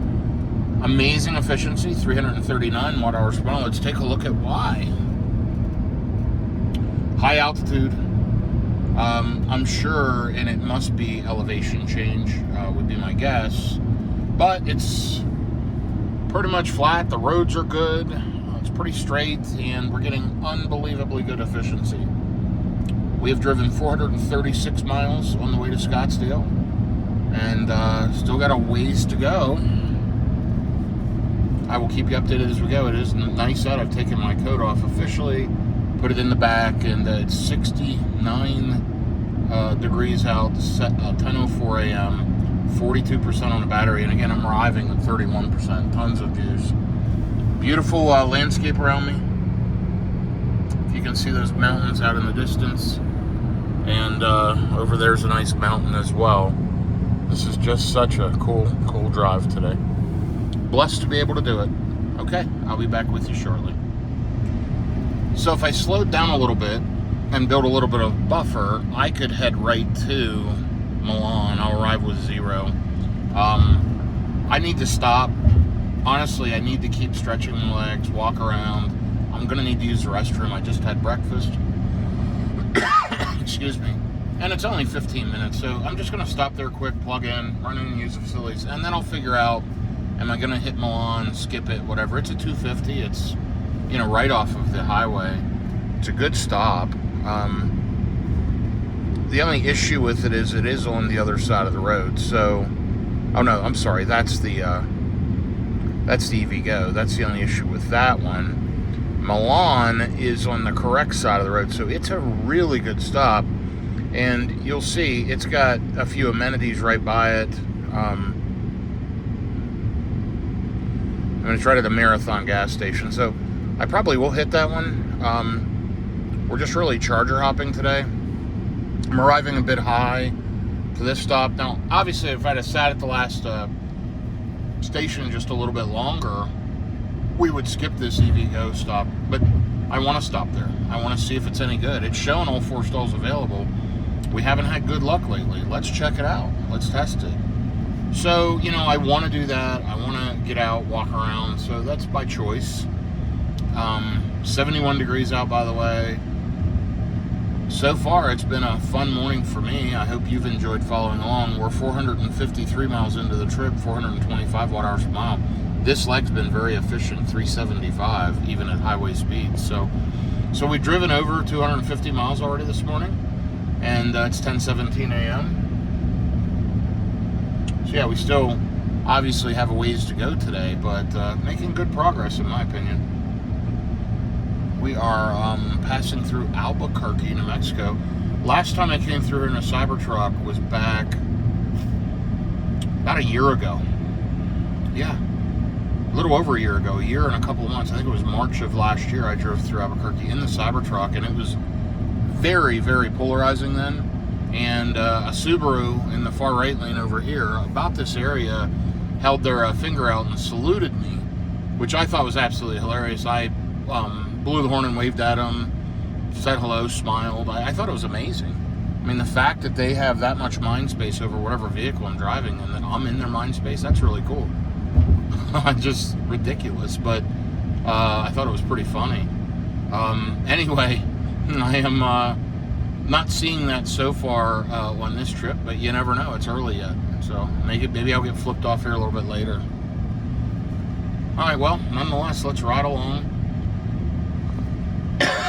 Excuse me. I have stayed here in Albuquerque quite a number of times. I've charged at most of the chargers here. Today we're just passing through on the way to Phoenix, Scottsdale. So I'll be back with you in a little bit. Let me kick the speed up to hurry. It looks like I'm holding up a little bit of traffic. Just tap the accelerator a bit and let it boost up. Be back soon. Well, good news. We just got off the exit. We're getting ready to pull into the Flying J truck stop with the blue canopies. There's the GM Energy station right up there. I see the canopy. Didn't show any cars at it a minute ago. Amazing. 60 miles, 355 watt-hours per mile. Overall in the trip, 421 watt-hours per mile. Going to Scottsdale, 466 miles. Making great time. Says we can reach our destination now if we stay under 73. That's to Milan. Of course, we're not doing that. We're just going to pull right in here and get some juice. So these are nice pull-throughs, shaded. Let me take over. And let's just pull right in the middle. And we're going to say we did that due to preference.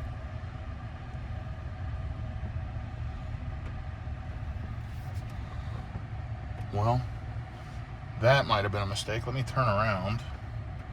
I don't want to be sticking out in the sun. The sun here is very, very hot. Preference.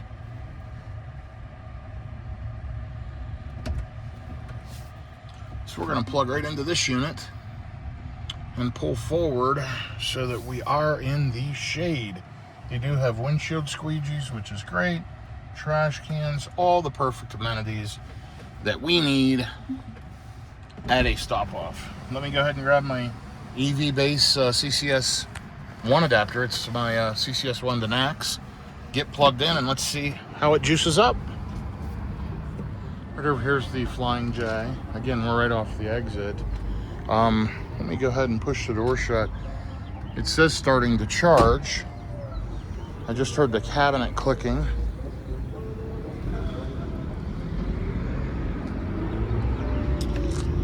Connecting to your vehicle, checking cable safety. Now it should pop up in a second and say matching voltage. There we go, matching voltage. And in just another second, it should ramp up super fast if all is going well with this charger. Yeah, usually these spool up way faster. They might have changed something with the software, either on the truck or on the chargers, but there we go. That's more like it.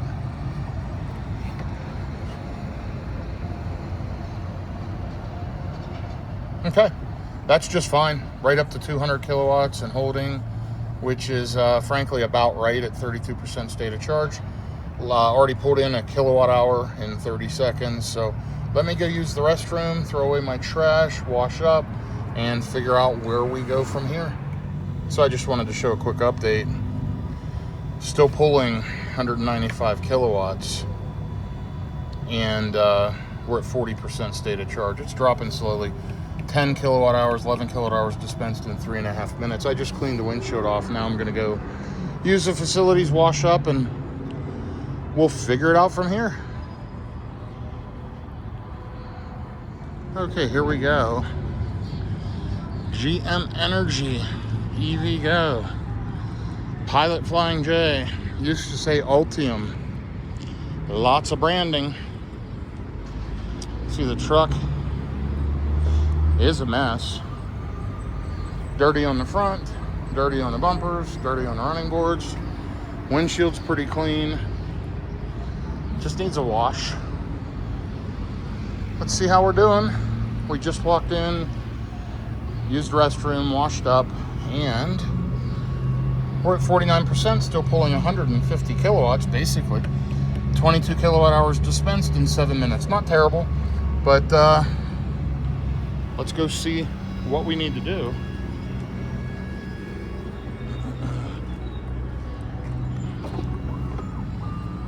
In order to hit the road.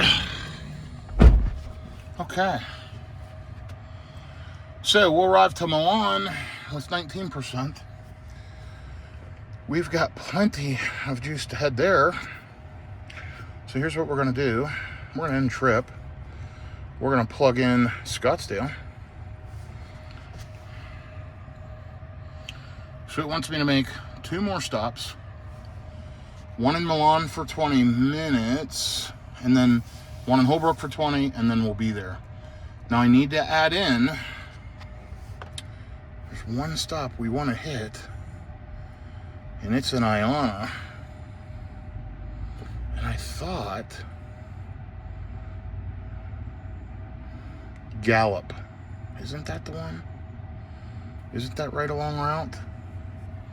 It sure is. So let's add that puppy in. Sorry about running my hand right in front of the screen. But you know, maybe we can skip Milan. Let's remove all charging stops. Maybe we can make it right to Iona if we sit here for a few more minutes. Yeah, see, the Iona station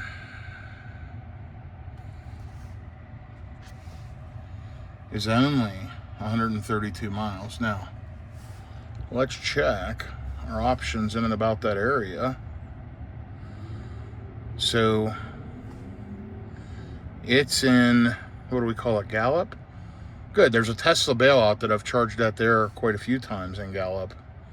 It's at a hotel. Yeah, Best Western, there it is. And we can always go there. And that's one of those split. Half of them are V2, half of them are V3. It's really confusing if you don't know what you're doing. You have to look at the charging cables and stuff. But yeah, that's the play. I need to make it to Gallup. So if we leave right now, we got a 2% state of charge. Let's go ahead and sit here for a few minutes. Let me check my email. Let me get caught up. That'll take 5 or 10 minutes, and then we'll take off. That's perfect. And then I'll be able to hit the stop that I want. Once I get that stop underway, then we can figure out Cesar's Republic after that, because from there we'll have plenty of charging stops. Of course, we'll drive through the Petrified Forest area. We'll have Holbrook we can bounce to. More than likely, we'll hit this Payson stop just for a splash on the way. It's kind of a cool little area. Been there before. It's really scenic. That might be the spot to just stop and do a splash. let's take a look. What are my other options along the way?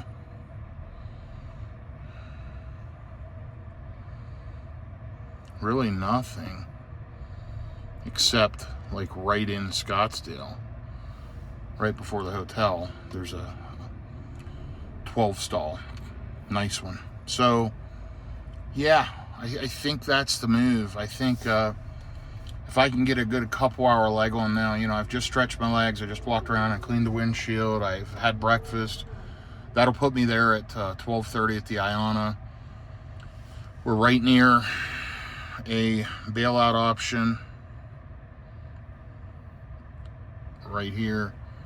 Absolutely, I think that's probably a good move. Let me look at one thing. Yeah, okay, I like that plan. Ionas are usually just awesome, and if I arrive there with a low state of charge, we'll experience the best charge that we've had the entire trip, more than likely. And we can just rip at Iona, and it's relatively inexpensive too. Oh, let's check the cost of this one. Oh, yeah, free. Last charging stop was $17.53. You saw how long we charged there, and not bad at all. Excuse me. Pretty relatively low cost. So yeah, let's get a little more buffer on. Let me check my email, and then we'll get out of here. Not sure when I pulled in here. I'll take a look, but I'm guessing at this point, maybe 10 minutes. I'll be back shortly. Okay, I just finished my email. Now I'm actually ready to go.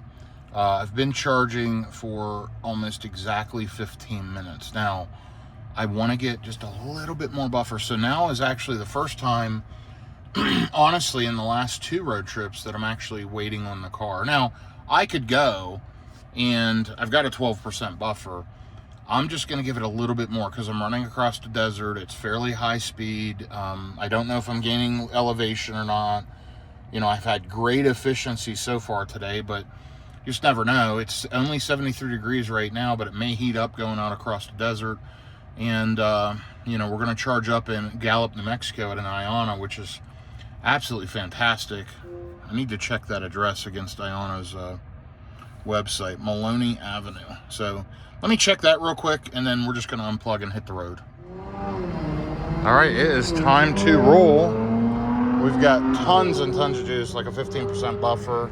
I checked that it's the right stop, so let's take a look. Almost 19 minutes, pulling only 92 kilowatt hours at 68%. 46 kilowatt hours of free energy. Let's stop charge. Let's get the heck out of here. Just should flip white. Let's get unplugged, and I'll be back on the road in a second. Okay, so let's just chat. It's 10:53 a.m., 73 degrees out. We've got about 400 total miles to go. We have driven about 267 miles so far today, 421 watt hours per mile. Remember, we started with around 200 on the gauge. 132 miles on this next leg. It'll be a quick 2 hours, hopefully arriving with around 16%. Fans are ripping. Hear that? That HVAC system is cooling things back down after this DC fast charging session. Now, nice thing about the Iona, I looked at it, they have 6 CCS ports and 4 NACS ports. So that's wonderful. Most of the Iona stations, at least all of them I've been to so far, have at least some NACS connectors natural. So I don't have to use my adapter, which can cause heating issues or, you know, just loss. It's not as efficient when you have to use an adapter. So I'm looking forward to getting to this one. I've talked about it for days. I love the Iona stations. Let's hope it doesn't disappoint. I have the Tesla bailout option next door because honestly, I know I can always pretty much count on a Tesla charger. But Iona, really, really good stuff. So heading there now, and we'll check out basically activating. I'll just tap my credit card. I can use my ChargePoint app alternatively and activate the chargers, but it's the same difference, and it's just as easy to tap the card. But you know, if you want the official receipt through ChargePoint, you know, you want to use your ChargePoint account.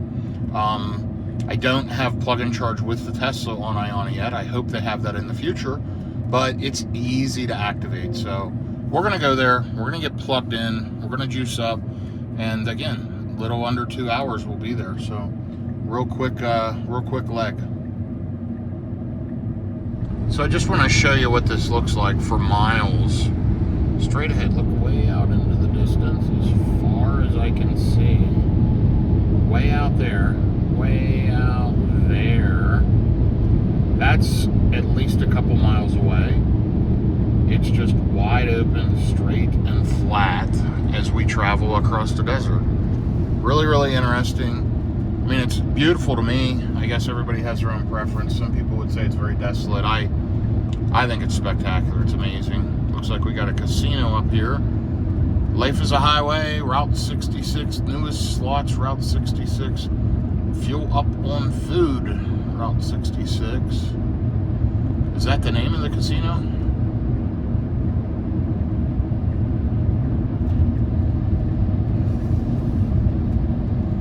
Let's find out together. I think it is just called Route 66. Route 66 Casino. And we are running, you know, basically right alongside Route 66 as we run out west here. Yep, that is what it's called. It's a casino, hotel, whatever, right over here.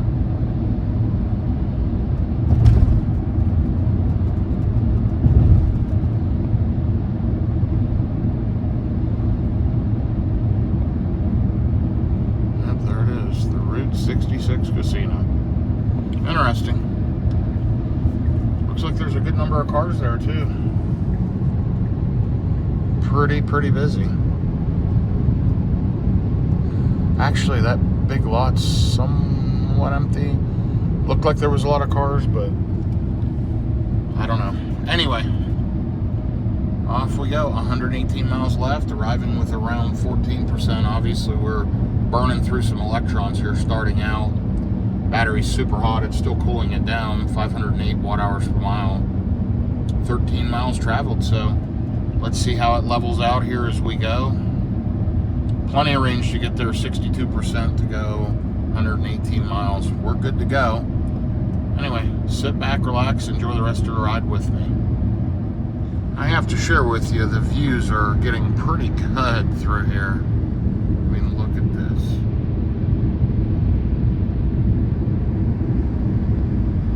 Really, to me, just spectacular.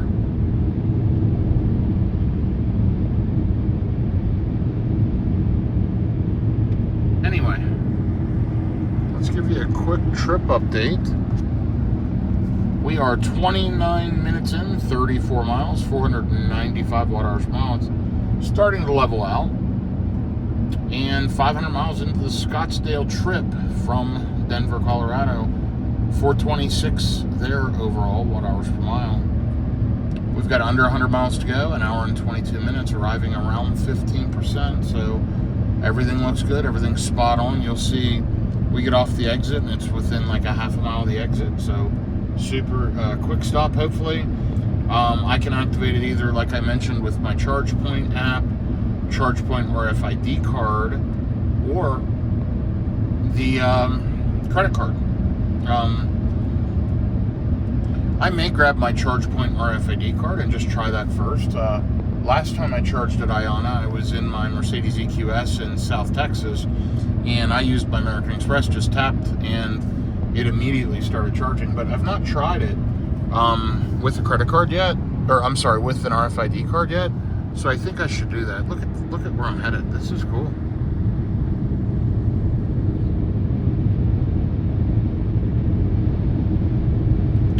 Beautiful area, right?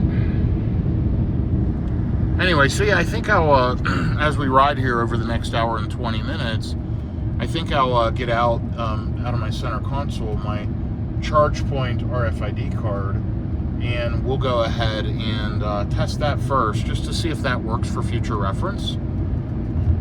Because I do road trip during the summer. My daughter will normally road trip with me. She's a school teacher. She might road trip with my wife and I, whatever, as I go on business trips. And if we stop at an Iona and I decide to pay for it, I can give her the ChargePoint card and I can tap my credit card, or vice versa. So yeah, I want to see if it actually works. This is really, really beautiful through here.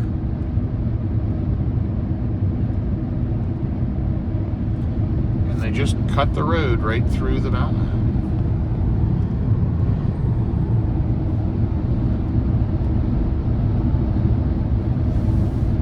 Yeah, last time I drove out here, matter of fact, the Cybertruck didn't even have FSD yet or autopilot. It only had a traffic aware cruise control. So I drove this whole thing manually, which, hey, is fine. I've done for many years of my life, but boy, have I been spoiled lately. Just sitting back, relaxing, and letting the car drive me. Just trying to show you some of the views here. After this next charge, we'll pass through the petrified forest area. Then we'll pass through some natural forests or national forests, and then we'll drop into the Phoenix area after that. So we're going to pass through quite a few different areas as we ride on today. Currently, you'll see we're in Casablanca, New Mexico, Casablanca. And yeah, we'll be there in a little over an hour. So I'll check back with you, and appreciate you following along. So I remember this stretch not being as efficient. You know, it's wide open, but it's a lot of crosswinds. It kind of whips the vehicle back and forth.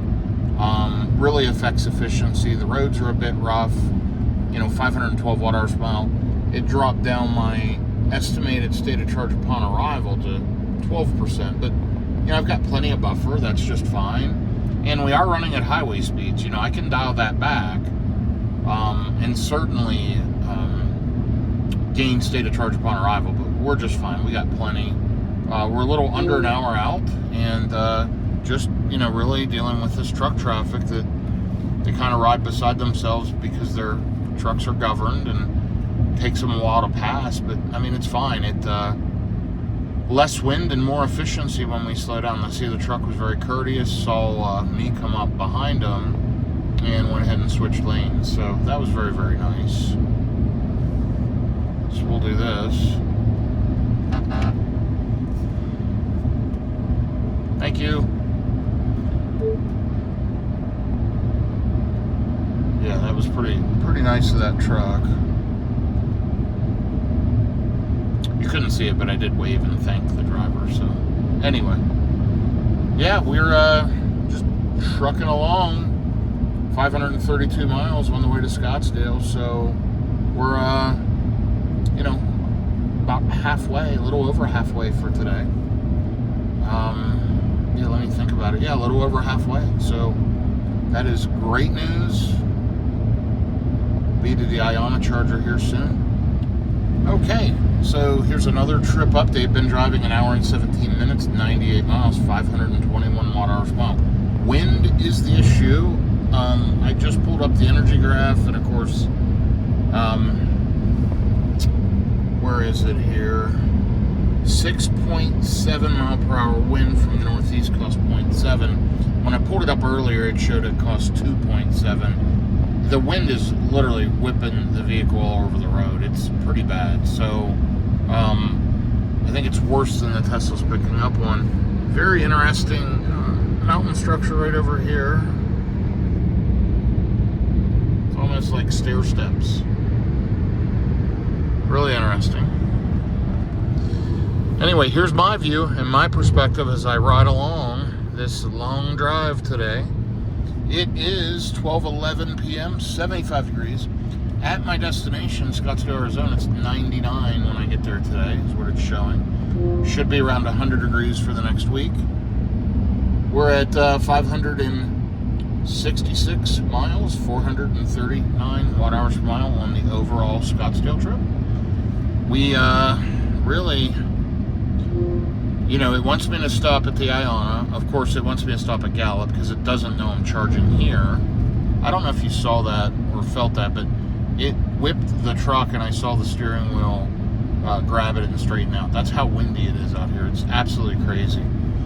Anyway, it wants me to start charging Gallup for 12 minutes and then arrive in Holbrook with 10%, which, you know, I may do Holbrook, I may not. We're going to figure it out once we get to Iona because it should rip and it'll be even faster. You know, it would be like 8 minutes instead of 12 minutes. So I need to really look, and while I'm getting a good charge there, hopefully we may stay on the hook, and then we may be able to skip Holbrook and go down to that other one I looked at earlier. So we'll see. Anyway, yeah, it's been a good trip so far today, and we are right on track. There you can see the wind whipping that truck around. I don't know if you saw it, but it is definitely windy, which is killing my efficiency. But I remember this stretch. That's why I wanted a buffer. I just, in my head, I thought I know one of my trips across here one time I was really tight on state of charge because I left with 8 or 9% and I ended up using up a lot of it. So here I'm still sitting at 12% estimated. I'm fine. I'm only 28 minutes away, but I'm glad I had a little bit more of a buffer. So I've got my charge point card right here. We're going to give it a shot in 21 minutes. We're riding through a rough section of construction and road right now. And wow, yeah, this is rough. Continues to be a lot of wind. 515 watt-hours per mile. Good news is I'm arriving with around 12%. And the reason why that's good news is we'll see what kind of speeds we can get out of Iona on a Cybertruck, which is capable of 500 kilowatt charging. And I've personally seen it up to low 360s, and that was when I arrived close to dead, close to zero on a EVgo station in Oklahoma. That's the fastest I've ever seen. I've commonly seen it in the 320s on multiple different types of chargers. But yeah, we'll see. I mean, these Iona chargers are technically capable of 400 kilowatts, but you know, it's going to have to split it hopefully into the 800 volt. The pack can split between 400 volt and 800 volt. So if it flips over to 800 volt, I should get 350 plus at 12%. So we'll see. We'll see how long it takes to ramp up. Again, I've had a lot of success with Iona. I'm anxious to try it. I think this Flying J has EVgo, if I recall. I think I've charged there before. Where we at? Yeah, Jamestown, New Mexico. They definitely do. I don't know if we'll be able to see them or not, but there is charging there. I've backed in and charged there quite a few times.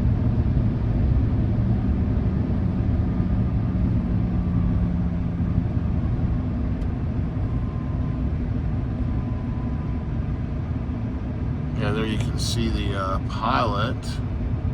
I'm looking for the blue. I think it's over off to the side. Yeah, there it is. Yep, there's the GM Energy right there. So yeah, we could have grabbed some free electrons. And I did know that. I saw that this morning. But I want to use Iona. It's better. And you know, it's not expensive, but again, there's always that thought of, man, I could have just stopped there and charged for free. That's okay though. We're going to hit Iona, we're going to juice up, and we'll see how it goes. I'll be back with you here in a minute as we get to the charger. The car's done a great job through this construction. It just, it's handled everything. I think I'm still probably at 82%. I would think by the time I get there, I'll be at 83 or 84. I mean, I've got another couple hundred miles to go anyway. I'm guessing I'm a good 250 miles left for today, and we've driven like 379 miles. So yeah, it's only 12:21 p.m. Flagstaff, 204 miles. Yeah, we got a ways. Anyway, that's okay. Looking forward to it. Okay, we are basically here getting ready to pull into Iona. And the station's right over here. I can see it very clearly. Got quite a few vehicles charging. 488 watt-hours per mile, 131 miles on the last leg, 598 miles so far on the overall trip, 435. Let's get over here to Iona. Let's get plugged in, and let's see how it goes. So I can't remember which color is what. So they have them colored, orange and black, and one of them is NACS. And the other one is CCS. So let me drive over here and take a look. CCS is black, and yeah, the orange is NACS. So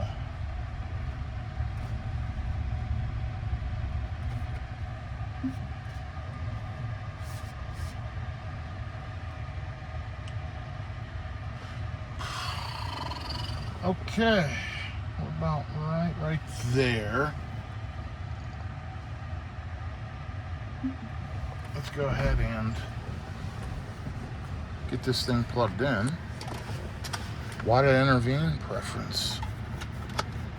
Let's see if the charge point card works.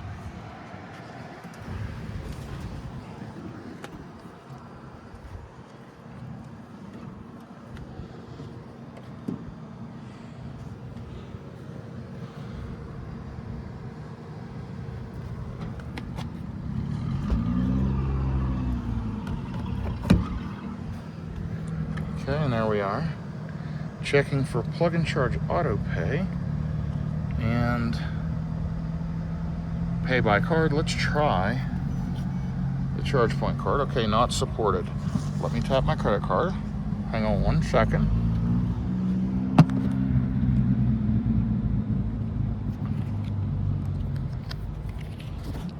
Okay, sorry about that. I had to set you down. Let's tap the American Express. Of course, you can charge with the charge point app.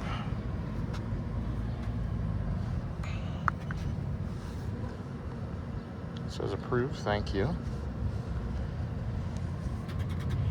Authenticating, preparing to charge.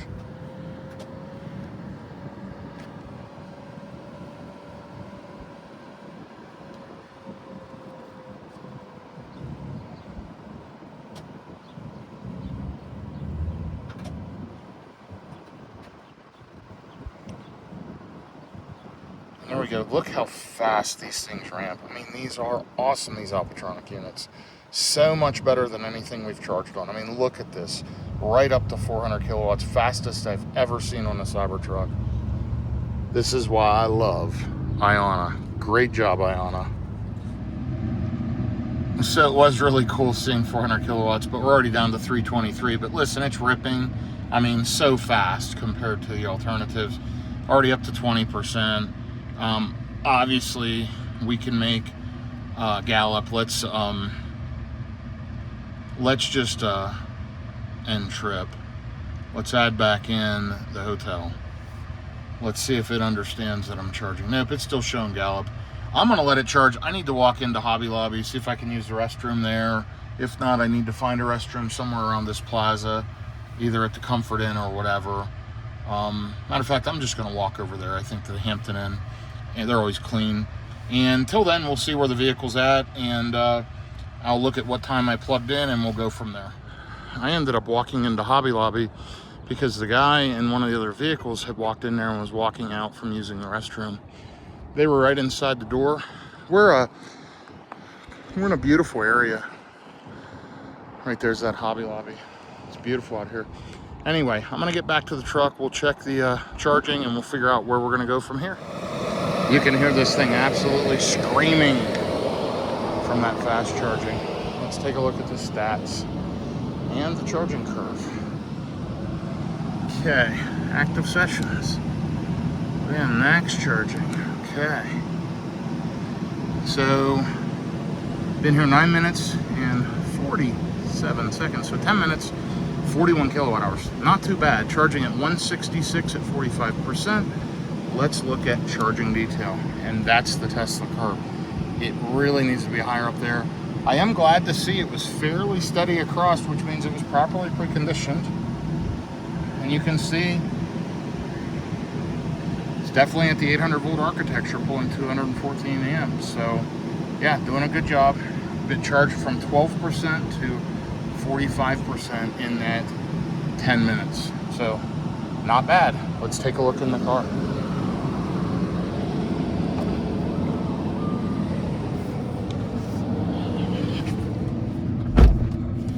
It is warm in here. Okay, let's do a recalculation because it should know we don't need to stop in Gallup. There you go. It's saying right now I'll hit Holbrook with 11% in 92 miles, which seems just about perfect.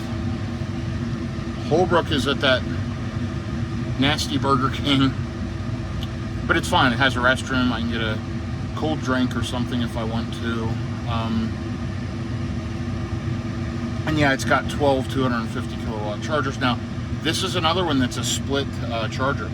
I think there's like 4 original version 2s that pull 150 kilowatts, and one's down on the far end. I think the other 8 are version 3s, so we'll have to make sure we get plugged into a version 3, or we'll certainly get slower speeds. But I'm gonna let it put on just a little bit more juice. Again, we're less efficient, we're going across the desert, and I'm still pulling more than I would get on a version 2 at 49%. And Iona's inexpensive and it works very, very well. So nice thing too with Iona, I can just hit the charger handle to stop charging and unplug. No adapter. I mean, it just fantastic stations. I don't know if you see the Iona difference, but watch all of my road tripping videos and you'll see these are the best stations right now, period. Absolutely love them. Tesla, you know, when they get their full version 4s out there that are 500 kilowatt, I'm sure they'll also be the best. But right now, their version 2s are not great. The version 3s, I've had power limiting, all kinds of stuff. They rip here at these Ionas. I mean, this is absolutely the way a charging session should be. So, great job, Iona, for real. Really great. Okay, so let's take a look, because if we stop at Holbrook,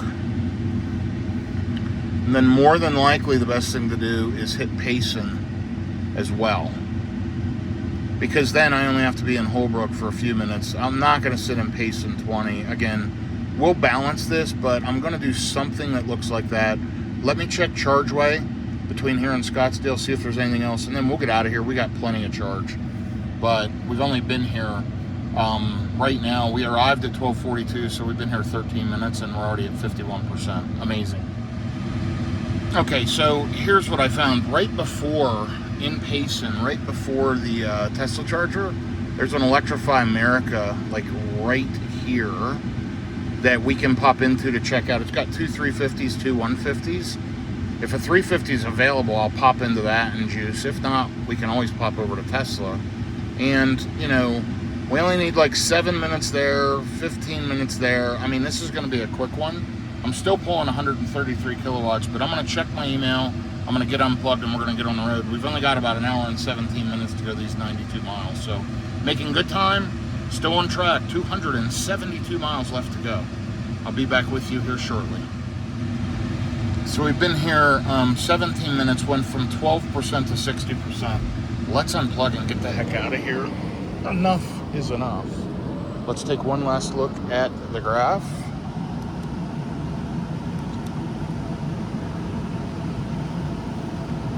There we go, $18 so far, or 18 minutes, $25. And yeah, there's all the details. Let's hit stop charging. Let's click right here. And let's get the heck out of here. I'll be back with you here shortly. So, yeah, we'll definitely see how long we stay at the next charger. You know, it says 19 minutes till I use the facilities, walk around, stretch my legs, you know. It may be that long, and I may be able to just skip any other charging stops, but, you know, Payson's kind of in the middle, and gives me a chance to stretch my legs before I hit, you know, downtown Scottsdale. I'm going into Old Town Scottsdale. So on Friday evening, it may be busy, I may hit traffic, whatever. So I think it'll be wise to make a quick stop in Payson. I can always hit the Tesla charger there in Payson, and let's take a look at and see what amenities, whoops, hit the wrong button. What amenities, let me close out of that for a second. Let me hit that, there we go. And let's see what they've got there in Payson, Arizona. So it just says it's in Payson Village. It doesn't say there's any amenities. There's no photographs, anything else. So let's just see how this plays out, and we'll go from there. I'll keep you updated. Okay, so 430 watt hours per mile, 35 minutes, 42 miles. We've got about 41 minutes to go the next 50 miles. Holbrook, Arizona with 26%. You know, the fans were ripping hard at that last stop, so I checked notifications. Nothing came up on the screen, but look here, we got an error message saying cabin climate control system requires service. Nothing in the app, nothing else, and it went away. But that happened at that last charging stop or thereabouts, right after. So we'll see what happens. I'm going to keep an eye on it. I'll be in Scottsdale area for a little while, and I may have to take it to the Scottsdale Service Center. But otherwise, I do have a follow-up appointment in Flower Mound where I'll have them look at that ABS message as well as that. That's concerning, seeing those types of messages. Now, the reality is they're not major alerts or they would be on the main screen, but they're disconcerting for sure on a vehicle that you rely on to travel and drive across the country and et cetera, et cetera. So we'll see how that plays out. In the meantime, I'm going to continue to ride along and just really tout the benefits of full self-driving. It's really amazing. We'll be to Holbrook in just a few minutes, and I'll show you what that looks like. Just another quick update. We are 17 miles from the Petrified Forest National Park. Painted Desert's right there too. It's all part of that park. Absolutely a bucket list item, something that you should partake in. And if you're able to get to this area ever and see it, it's completely fascinating and almost otherworldly to me. So let's take a look at our stats, knowing we're getting there. We are. Have we switched time zones? I think we have. So yeah, we're on that West Coast time now.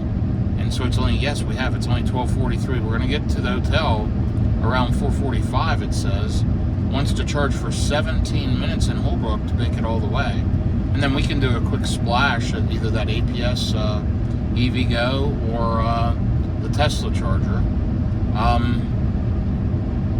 Yeah, looking good. I'm very pleased with the schedule. Hopefully I can stick to that or beat that slightly. And this leg's not bad, 437 watt-hours. Tons of wind, but it must be kind of pushing us. But also, I don't know if you can see how smooth these roads are. They're really, really outstanding. We're at passing Navajo, Arizona right now. And yeah, we've driven 53 miles in 43 minutes. Again, really close to the next stop. I'll be with you from Holbrook, but I wanted to share we will be passing that Petrified Forest area, which to me is really, really cool. So we're driving through that Painted Desert, Petrified Forest area. There's a bunch of little tourist traps along there. Painted Desert, there was a Petrified Forest place just back there. We just passed. We're only 14 minutes, 15 miles out, arriving with about 26%. Good efficiency on this leg. 429 watt-hours per mile. Overall on the Scottsdale trip, 675 miles, 435 watt-hours per mile. So, yeah, this truck's going well under the speed limit. I'm not sure why, but we've got a line of vehicles behind us. So once I can get by this pickup, we can, pick up the pace and get back on track. So, anyway. Man, I'll tell you what, it's a long day, but worth it, and I am so happy to be in Arizona. Amazing place. Okay, I will update you as we get to the charger. So Holbrook's looking a little bit busy, 6 of 12 available. Let's just hope that we can get on a V3. I just got to pay attention to the thickness of the charging cables and also that silver ring around the handle. And if I recall, again, the V3s are down on the end. Maybe they've replaced them all. They need to upgrade those split sights. Most Tesla users don't even understand it. They just pull in and plug in beside each other, and then they're only getting 72 kilowatts, and they end up sitting there for an hour. It'd be nice if they just swapped those cabinets out, and frankly, just upgrade them with the new V4 cabinets that work way better and allow any vehicle to charge. But we'll see what happens. It's looks like a busy site at 50% full, but honestly, in the next 8 minutes until I get there, that could change. It could be more or less. See, it just dropped to 5 open spots, so cars are headed there as we speak. We'll see what happens, but we should be fine. If we can get full power, we're looking at about 18 minutes. Sometimes when these sites get pretty full, and cars are all arriving at the same time, the sight gets limited and it just draws less power. I'm confident we'll get a charge, just not sure how good based on the amount of vehicles hitting there and the fact that it's a split V2, V3 site. At least it was last time I was there. It's been about a year though. You never know. They could have swapped those cabinets out. So, good news is we'll be there in a minute and I can get out, walk around, and what do I keep saying? Stretch my legs. Yep. Okay, I'll be back with you here in just a bit. Okay, so we're about to get off the exit. We're going to ride along the access road according to the Tesla nav, and I'm not sure why, but it says this is quicker. I'll just let it do its thing. It doesn't matter to me. So, yeah, getting off in 0.3 of a mile, 0.2 of a mile onto this business route.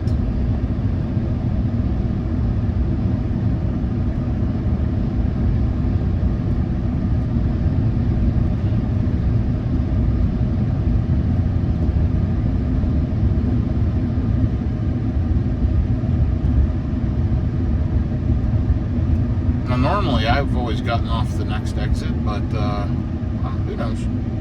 Figured it'll give me a little break and let me see something different for a minute.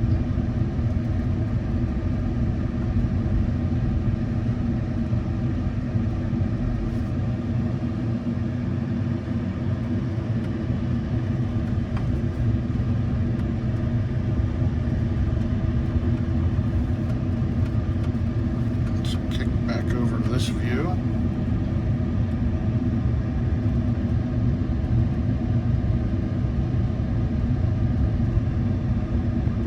Yeah, it's pretty neat up through here. I like the old street lights. Okay, this last leg, 91 miles, 434 watt-hours per mile. Let's see how it charges, if it derates, if we get a cooling system error, or what happens. We are in Holbrook, Arizona. And I think it's 45 mile an hour through here. But I also think we need to change lanes.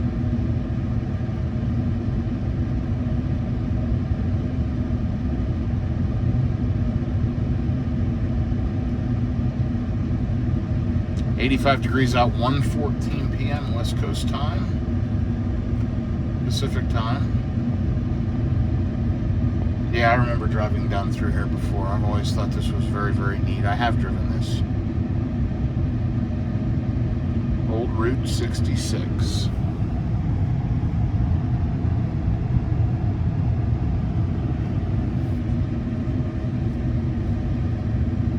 Yeah, because if I recall, this Burger King's like right off the exit up here. But, hey, it wanted me to do this, so that's fine.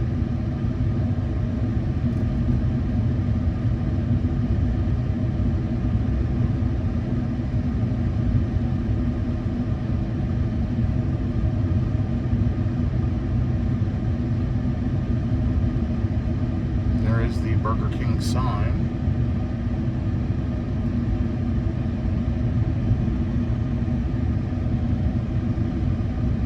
And I am going to take over when we get up here because I will absolutely be picking a version 3 stall. So let me just take over right now. We'll pull right in here.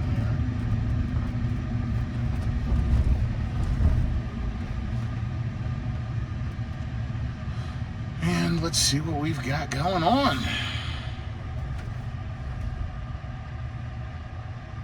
Yeah, see, these down here are V2s.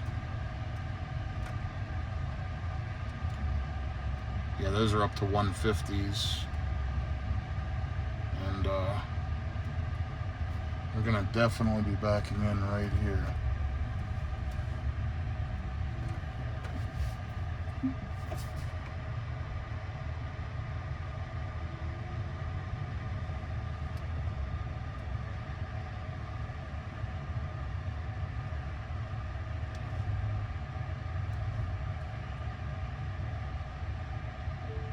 Pretty tight spots. Preference. Let's get plugged in and check this out.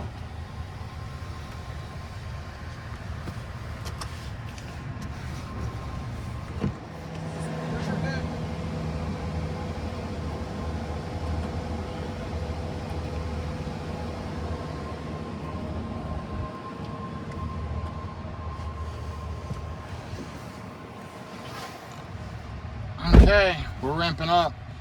We'll see what happens. This site is very full. All of the V3s are full, and most of the V2s up there are utilized. So as these cars start drawing less power, this thing can take more, but it's slowly ramping. We'll see what happens here. But based on experience, I do not anticipate 250 kilowatts. This is the most full I've ever seen this station.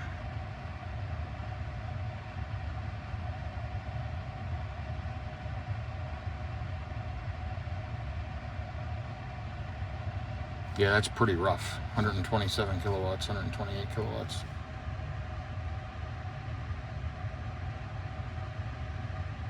I'm gonna just sit here with the car for a little bit and watch it ramp up. I just stopped just a little bit ago. I will run in here at some point and use the restroom.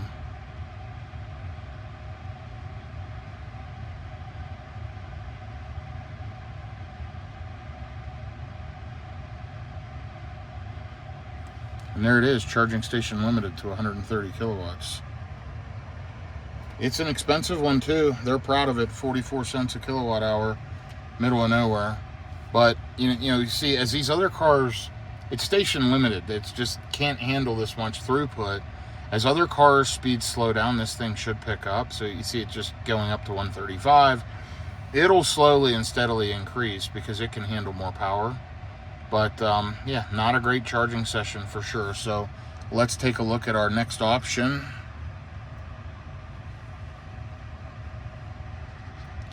So right now I can make it with minus 1% to the next supercharger. Let's plug that in. Because I may not even use Electrify America. Now, we've got a Model X leaving. Beautiful. Beautiful Model X. Love your car. Fantastic. Now we're up to 139. See, the problem in Payson is there's only 3 of 12 available upon arrival there too. I mean, it's Friday evening, Friday afternoon in this area. And yeah, we're gonna see some challenges for sure. I'm gonna add Payson in. I'm gonna edit trip. I'm gonna move Payson right down here. See, the problem is I'm pulling 143 here. If I jump and go to Payson, I might only pull 72, 74, which is half of 150, which is what happens when two Teslas are side by side. So on a V2, it splits power. This guy's finally getting plugged in down there. But I'm up to 145, 146, floating.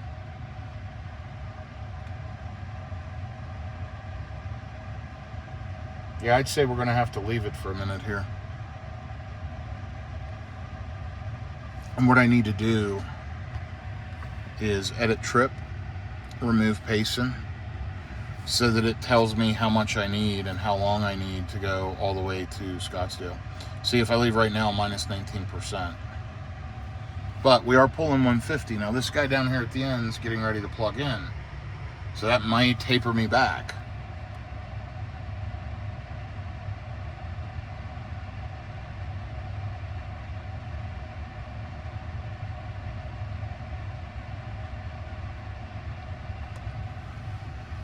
Here's the good news. I'm getting power. It's not super expensive. It's working. And that's kind of what we need. So I'm going to get out, walk around. I will go ahead and use the restroom, and I'll be back with you in a few minutes.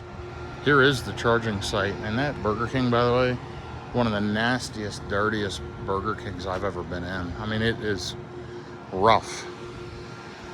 Always has been. But you can see, these 4 down here are up to 150 kilowatts. They're the slow, but you got 2 old school Model S, Model X. Seems like everybody's figuring out you need to plug in down here. So that's a good thing. Let me jump in the car and check the charging speeds, and I'll let you know how we make out.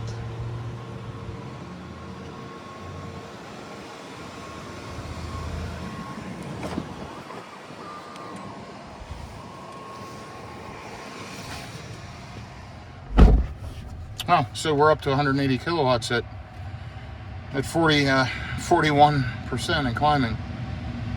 182. So yeah, it looks like another car down there left, and these other cars are slowing down. So it ramped up some. No way I'm leaving when I'm pulling 183 kilowatts at 42%, I can tell you that. Let's check our air, 184. Let's check our air messages, see if we have any. Nope. Climate control clicked right on. I really think that 400 kilowatt Iona tripped a trigger in this thing for sure. 185, 186 kilowatts. So I am actually here going to get a couple of drinks out of the front of the car in a minute. But I'm going to sit here and let this thing charge. I'm going to remove this APS charging station for now. Let's kill that. This way we can see down here what state of charge we'll get upon arrival. So right now minus 8%, so need to just sit here for a bit. We have 178 miles to go, which would tell me I would need, honestly, around 80% on the battery. Now, we're still pulling 175 kilowatts at 45%. So, obviously, a better charging session later. One thing that happens is when it charges slow at first, the battery doesn't heat up as fast, and it can hold higher charging speeds later in the pack. It's kind of crazy. But it probably didn't hurt me that much charging a little slower up front. But maybe 3 to 5 minutes. Anyway, I'm going to just go ahead and relax for a minute. I'm going to grab some cold beverages. Well, I want to put them in my refrigerator here.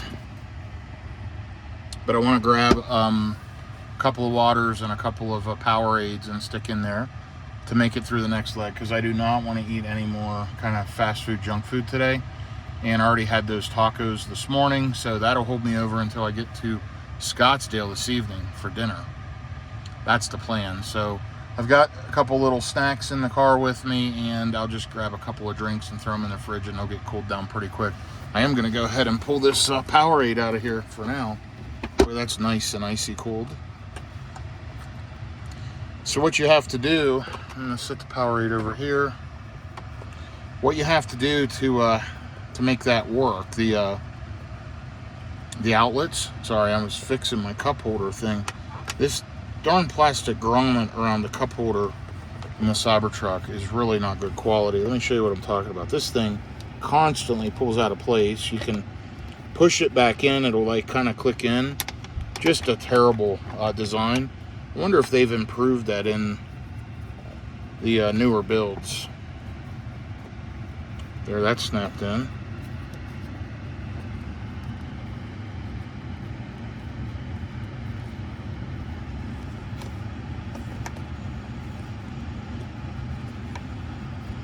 That's snapped in. That hasn't, but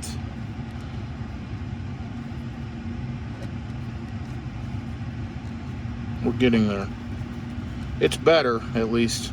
Anyway, what you have to do for the outlets is you go under outlets and mods, and it's right here. You have to have those on, and I keep them on, keep outlets on for approximately 12 hours after. I normally do that when I want it to stay cold at a hotel or whatever.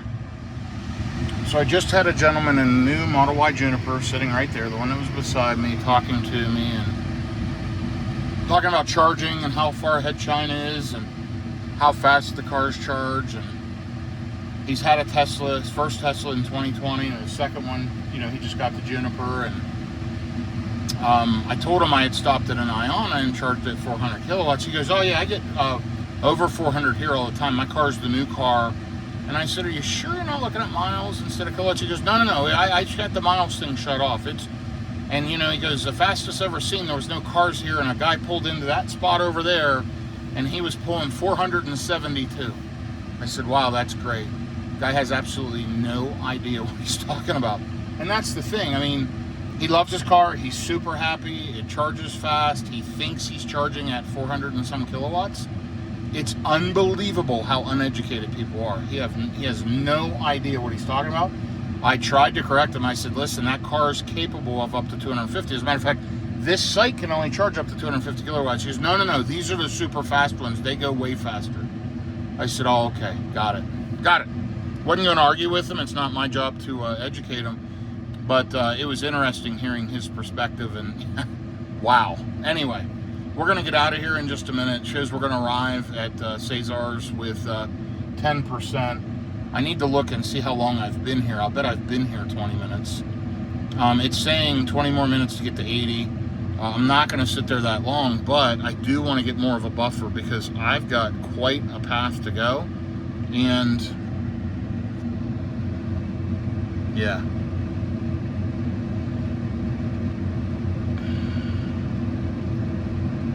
Yeah, this is quite a ride. And it's going to take more battery than what it thinks, more than likely. So let's let it juice up for a bit more, and then we'll get out of here. Let me check my email. Let me do a few things. We'll hit the road. I'll probably add pacing in. Even if I get there and it's 72 kilowatts or whatever, you know, I can always check that Electrify America first.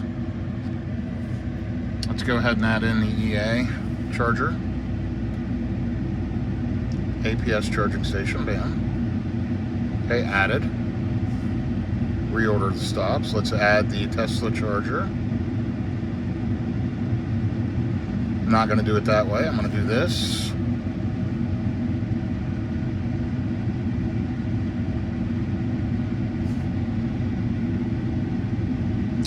And then we're going to click here. We're going to click this. We're going to zoom in, and they now have 4 stalls out of 12, which means everybody's splitting power there. Add pacing in this way. Hit edit. Rearrange pacing down here. Hit done. I'll probably add pacing back in because it's going to skew. Yeah, see, 15 minutes there at 72 kilowatts puts me at my destination at 30. See, I'm just playing here now at this point.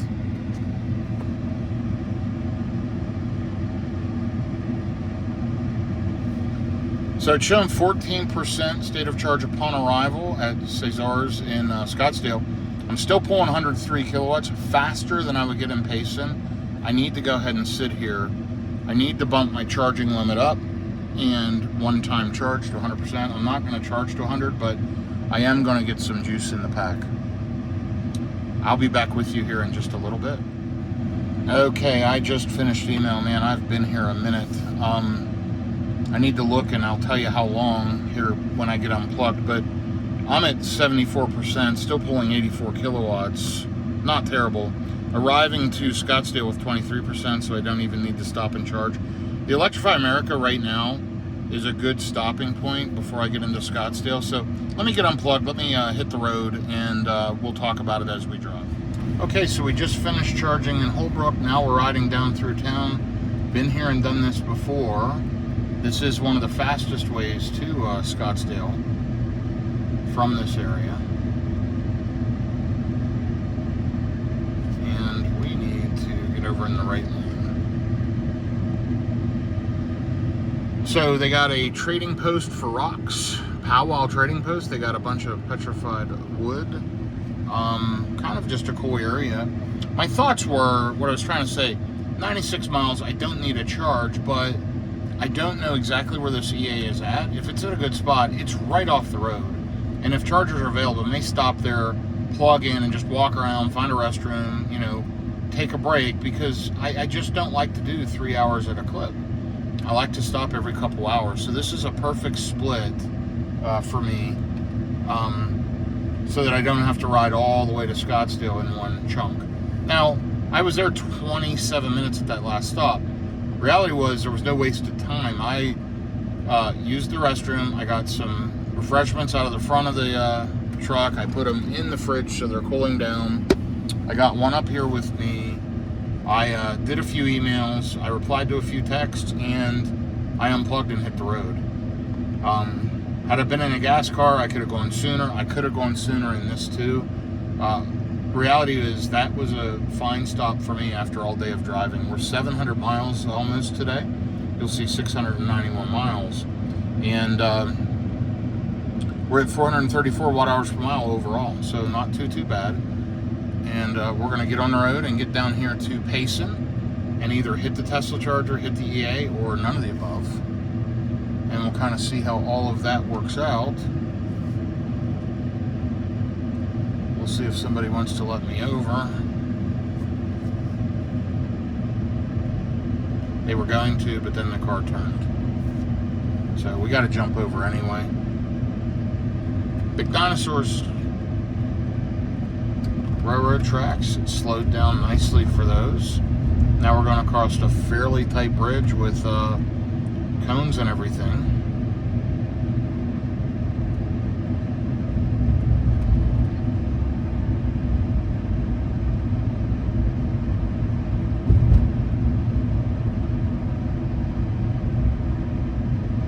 Okay, I'll be back with you in a little bit. Report back. We've got 95 miles to go. Not bad at all. 84 degrees, riding out across this high desert, plains, whatever you call it, State Highway 377, Sholo, Arizona. And we have driven 27 minutes, 25 miles. I've been on phone calls the whole time. 490 watt-hours per mile. We're just riding right behind this car. Multiple cars have passed us both. I'm fine. I don't need to be going any faster. It looks like we're going into a slowdown up here anyway. 71 miles to go. An hour and 18 minutes, arriving with 43% to the Electrify America. Right now, the charger shows all four charging stations are open.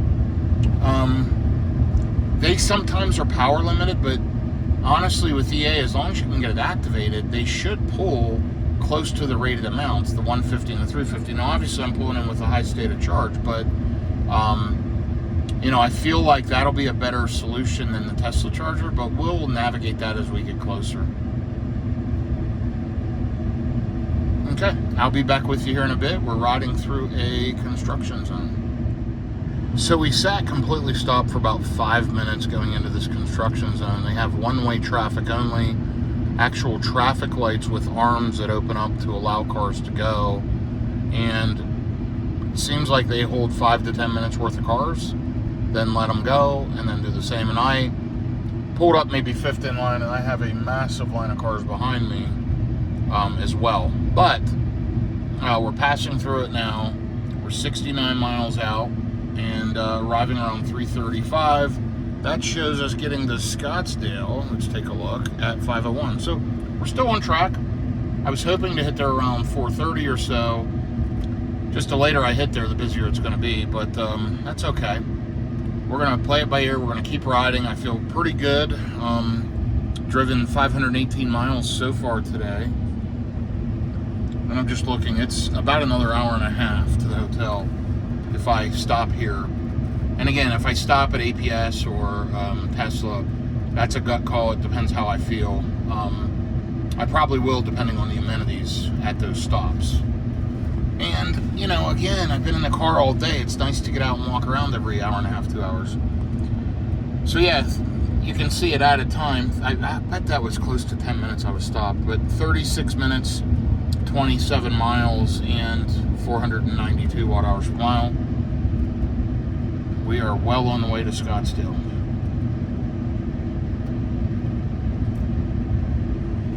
So I just want to show you the line of cars so you can see what I'm talking about. Yeah, so those people have been waiting a while. This car at the end is lucky. I don't know if they realize it yet. Alright, I'm going to ride along, enjoy the scenery, and report back in a bit. So as we head into Payson, Arizona, we'll be passing through this national forest. It's so wild to go from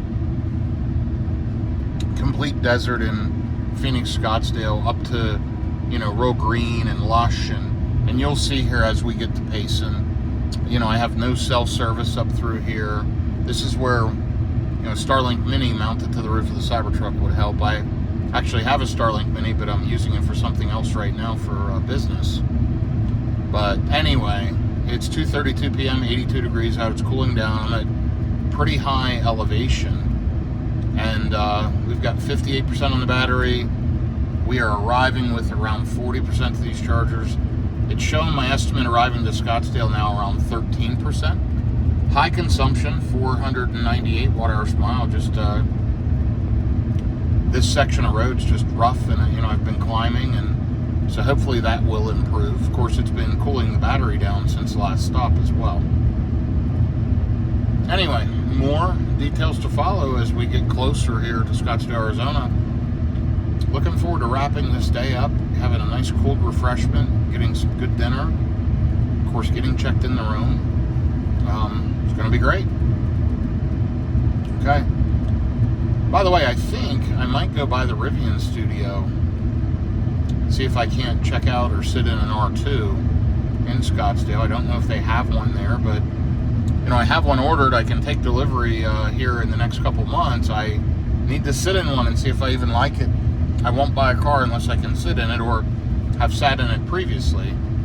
I don't even really care about test driving it. I just like to sit in the car to make sure I'm comfortable because I'm such a big guy. So we'll see how that works out. But it's I couldn't have asked really for a better driving day. It's been absolutely beautiful today.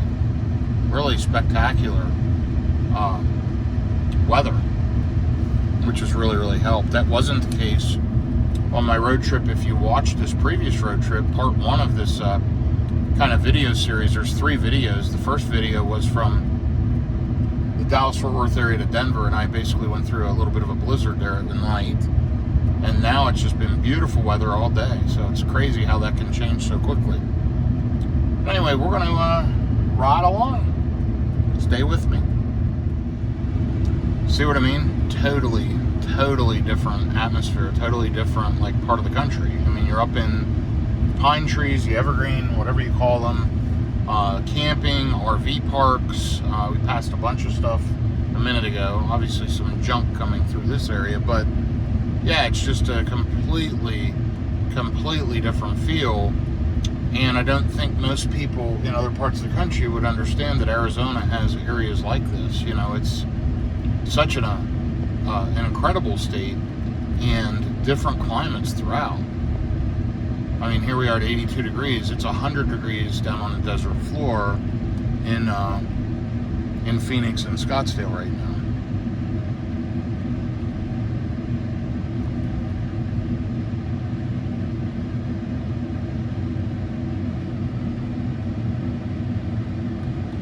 FSD is doing its job. See, there's a couple riding a 4-wheeler right up the road. I mean, little cafe, little mountain cafe made out of logs, log cabin.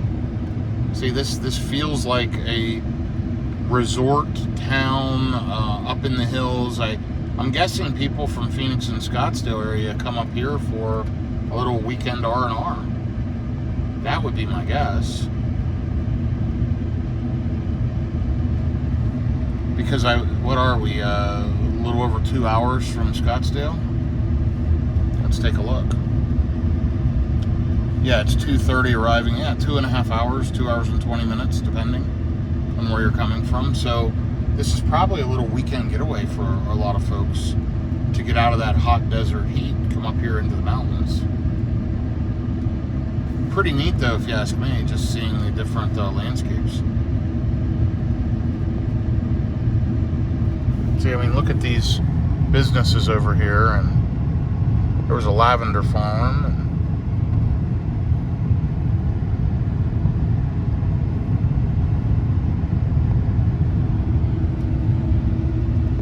Okay, well, you get the point. Take a look at the stats down there, and I will keep you updated. We will be here within the hour to the Electrify America. We'll see if we can get some juice at EA. My Pass Plus plan I tried to activate, still won't activate, won't work. So I'll pay full price, but that's fine. I just would prefer to get faster juicing, and we'll see if it works out. It's right off the road. I mean, just shows 100 feet off the road, so it's right beside the road. If there's a spot there, we'll plug in and see what happens. FSD is crazy good coming down through these mountains. It is just rock and rolling. I have cars passing me, but wow. I can't believe how well it's driving down through here. It's been doing this for the last 5-10 minutes as I've been coming down this mountain, regenning down to 444 watt-hours per mile. But we got you for 20 minutes. 763 miles on the Scottsdale trip, 436 watt-hours per mile. We're only 24 minutes away from the EA. We'll check it here soon to see if there's spots available, but we'll be able to see it when we get there. We don't have plug-in charge with EA, although with my Mercedes EQS I do, which is really cool. But I have the EA app. Normally I just tap the RFID card that's in my Apple Wallet to the charger. That's what I found is the best way to activate a charger. Second best way is to open the app and activate it that way. We'll see what happens. But yeah, we're getting close. Crazy how this area is so different, isn't it? Absolutely unreal. So, about a half an hour ago, the EA site showed empty. About 15 minutes ago, it showed 2 chargers available. It currently shows site is full. So we're probably going to skip it and drive by it. Let's look at what happens if we drive by it. Let me take a look at the map. So we just keep going straight and turn right into there. So it's kind of in the same plaza. So yeah, we're going to see what happens here. We'll be there in just a minute. I will update you shortly. By the way, amazing efficiency as I've been coming down the other side of the mountain, 396 watt-hours per mile. I don't really know why it needs to precondition, because these chargers aren't going to be that fast, but maybe it'll cool the battery down some. I'll leave it do its thing. We could make it to Scottsdale without charging, but I'd like to throw a little juice in. The hotel's supposed to have charging, but honestly, I've never stayed there, and can't always count on that, so I'd like to get there with a little buffer, and I need to just walk around. I've been in the car all darn day. I mean, so far I left at 6:20 this morning. It's essentially 4:20. I changed time zones. I've been going 10 hours, so, and I've got another, what do we say, maybe an hour and a half left. Yeah, I need to just walk around and get out of the car for a bit.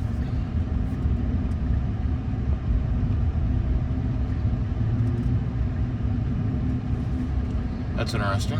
It's licensed.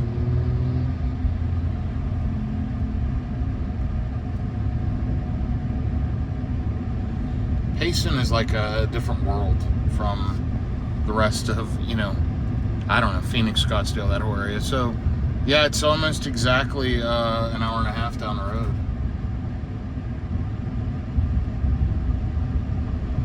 And I don't really want to sit there and charge long. I want to get a splash in the tank and then ride on. So I'll report back here in a minute. EA shows one of the 150s available. We'll see what happens. I just checked it again 2 minutes out, and it shows that 3 of the 4 are occupied and 1 charger's available. But there might have been somebody there waiting and it might be plugged in already. So hard to say. Tesla charger shows 8 available, which means I think it's a 12 staller, so I could get full power there, maybe. But I want to check EA just for something different. Honestly, it's been a minute since I've charged on an EA. They've always been traditionally terrible, and even the last few times I charged a few months ago, they were bad. But who knows? Maybe they've gotten better. I guess we'll see in just a minute. The Cybertruck's aggressively passing this car a mile before we have to get off.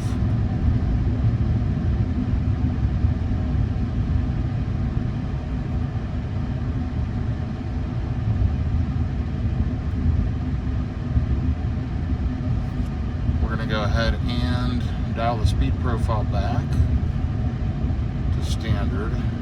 Hopefully the car slows down. Come on, car. Slow down. It's 35 here. There we go.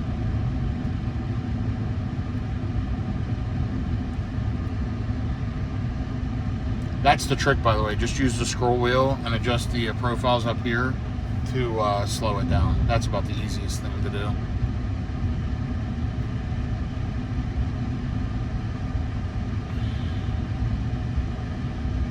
And there it is, 87 South to Mesa and Phoenix. Love it. So it's just through this light.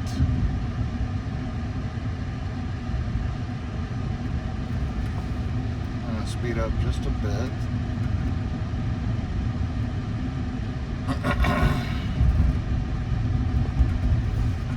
And it is full, so let's continue on. Alright, I'll be right back with you. I'm going to remove that from navigation.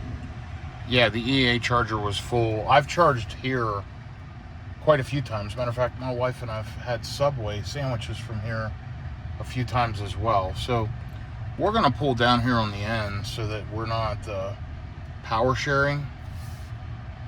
And we need to look at the numbers. We've got 4A, 4B, 5A, 5B. And what I need to do is pull into this one.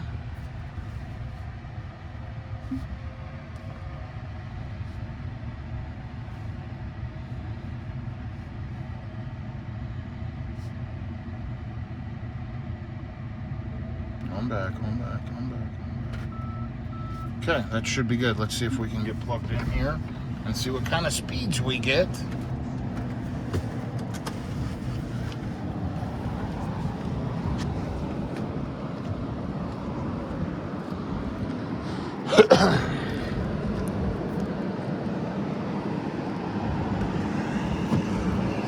Notice the silver on the handles. It'll take a minute to spool up and to communicate and to handshake.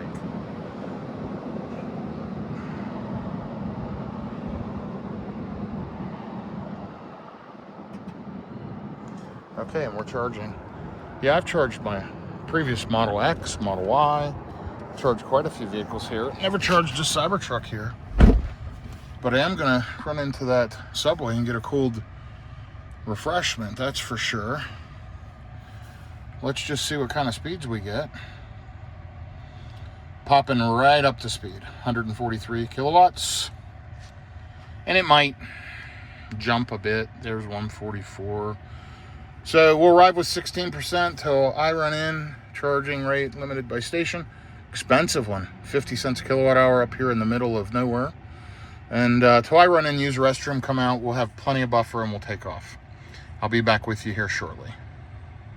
Oh, one thing I always like to do, in case I get hard up longer, one-time charge 100%. We're not going to be here an hour and 5 minutes, but I'll be back with you here shortly. Well, I had a phone call. I've been here 11 minutes, taking on 24 kilowatt hours of energy. Got tons of juice to get to Scottsdale. Only 78 miles to go. I'm at 61% on the battery already. The station worked out. There's only 4 cars here. It was so busy earlier. Non-Teslas can't charge here, only Teslas, because it's a version 2. Only version 3s and above, and not every version 3, but nearly every version 3 and above, non-Teslas can charge. That's why this site, cars pop in and out. It's amazing. So I'm really, really happy I stopped here. The EA was full, and there was 1 or 2 cars waiting from what I could see. And I'm glad I didn't even attempt. But it's funny how half an hour ago it was completely empty. But you know what it is? It's 3:42 on a Friday afternoon. I'm sure it'll be busy for the next several hours. Unfortunately, I'll be hitting Scottsdale around 5 o'clock. Let's go ahead and get unplugged and get the heck out of here. Let's check our cost on this session. This was an expensive one, 50 cents a kilowatt hour. That's the most expensive Tesla charger I've seen in a long, long time. 27 kilowatt hours of energy in 12 minutes. Not the best, but it was what I needed for this leg. So let's get the heck out of here. And off we go.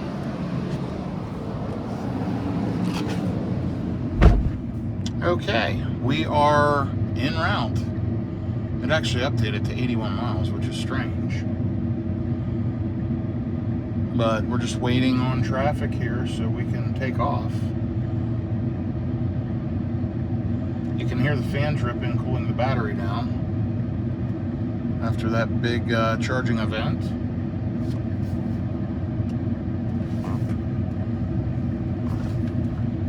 Let's get out of here. I'm going to take over because I feel like we might sit here the entire day. I'm going to go ahead and go here.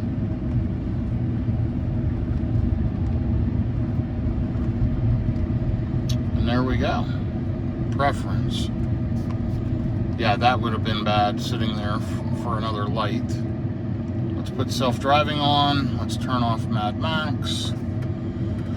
72 miles to East McDowell Road. We turn right, and it's not far from there into Scottsdale, Arizona. Can't wait. 89 degrees out here in Payson. We got the juice we needed to get. Should arrive with about 38% and 430 watt-hours per mile on 787 miles so far. Almost there. This is about the end of this video. So as we head down to the desert, 191 watt-hours per mile going downhill. Look at this. Wow.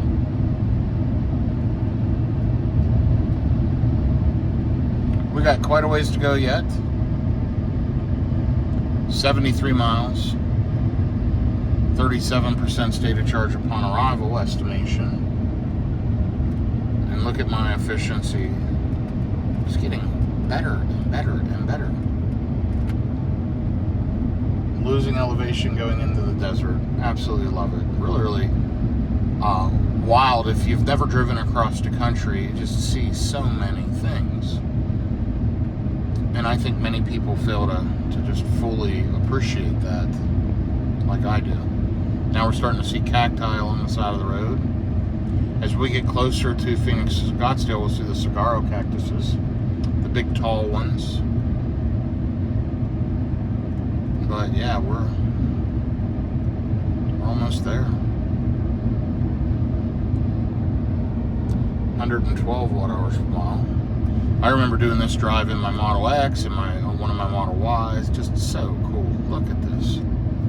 We're going to go ahead and bump out a chill, bump up to standard. 65 mile-an-hour speed limit, so it'll pick up speed now. We're at 102 watt-hours per mile. Notice it's even improving the overall trip average very, very quickly because it's so extreme. Now we're down in the 90s and the 80s. We'll hit the bottom here soon, but look at the regen over here.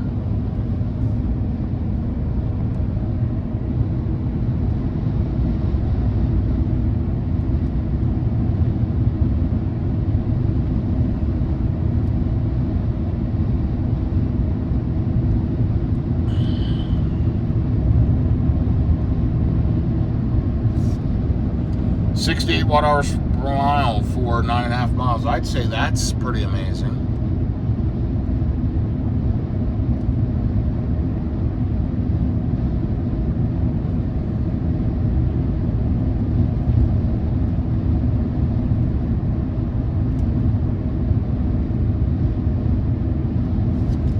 Welcome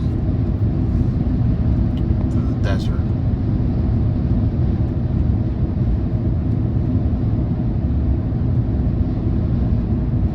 Really haven't seen anything yet, but we will here within the next hour. So I'm going to keep you posted. I know you want to see this though. 44.9 watt-hours per mile. Is that the lowest? No, we got more elevation drop coming. And then we'll level out for a long time. There you go. Are we going to get in the 30s? Maybe.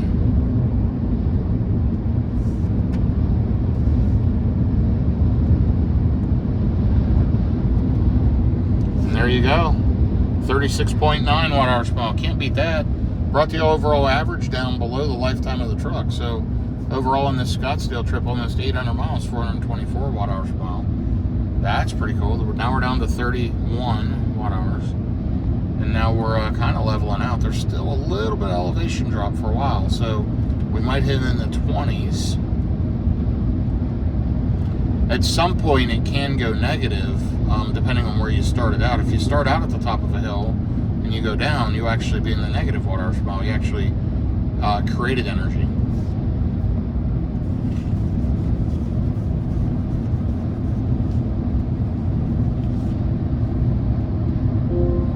And there I just saw a scarlet cactus, probably one that was transplanted. But anyway, we're gonna ride on, and I'll update you in a bit. Okay, we're rolling through these mountains, that's for sure. Up and down we go. 59 miles away. I'm fascinated by the topography, the scenery, the landscape, and if you're not, I get it. So maybe it's too many clips, but it just blows me away out here. I absolutely am blown away.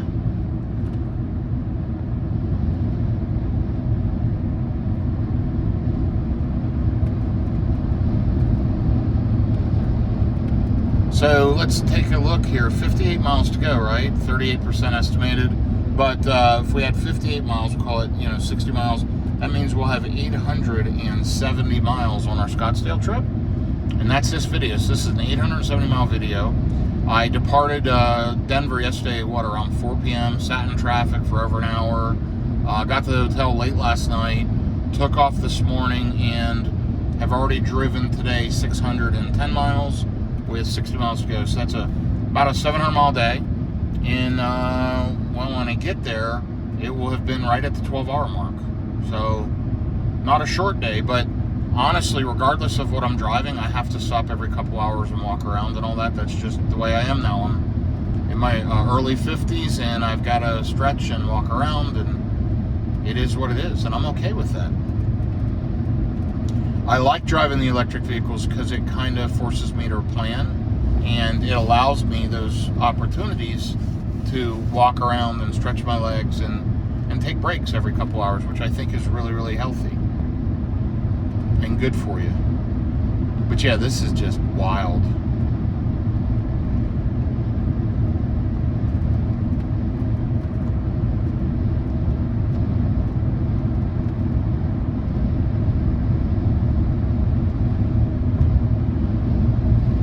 Okay, well, I'm riding along. I'll check back with you. Okay, we've officially entered the area of the saguaro cactuses, and there they are, all over the place.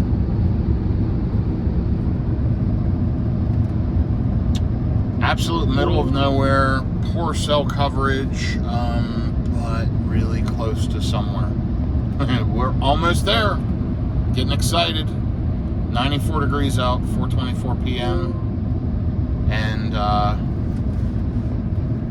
yeah, been a long day, but worth it. I'm glad I got up early. I'm glad I made it across. I'm glad the Cybertruck did so well. I'm a little disappointed over that climate control message, because the climate control works fine.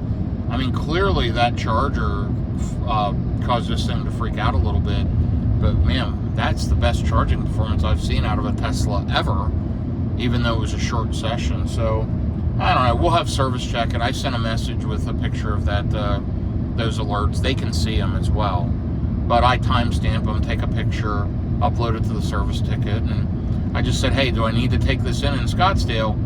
Everything seems fine, but look into the alerts and let me know. And of course, they're closed for the day, and I never heard anything, so I'll have to follow up tomorrow or Monday or whatever. Not a massive deal. I mean, the truck seems fine.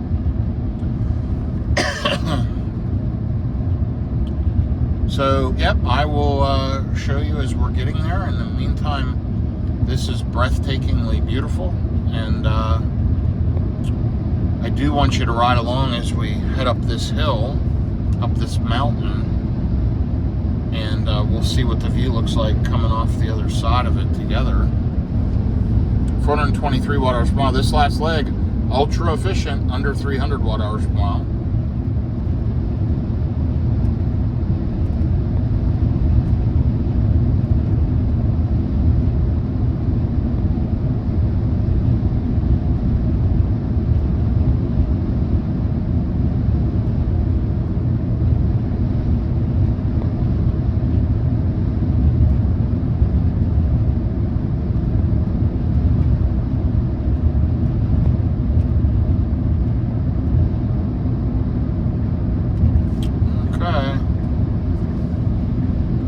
standard, but it's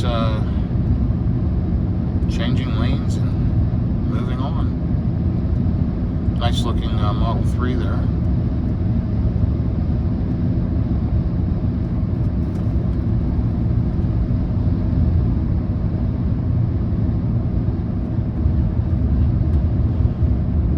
Mesa is 32 miles. And we'll be up over this mountain here in just a minute. Let's hit the right turn signal and get back to the middle. One nice thing about electric vehicles, if you haven't driven one, like this hill means nothing to it. It just goes. It's not like it has to downshift. It doesn't lag. It just handles it. It maintains speed. I mean, watch the speedometer here as we go. The only thing it'll slow down for is if it chooses to, as it goes around corners or whatever, but it'll just maintain speed, and it's not even tapping the power bar that hard. It's really incredible. And I'm running in chill mode as far as the dynamics on the vehicle go. I don't run it in, so chill mode limits the horsepower and kind of dials back the aggressive acceleration off the line. And it really saves, creates better efficiency, saves your tires, whatever, makes the vehicle far less jerky. I run all my Teslas in chill mode, and yeah, this thing is great.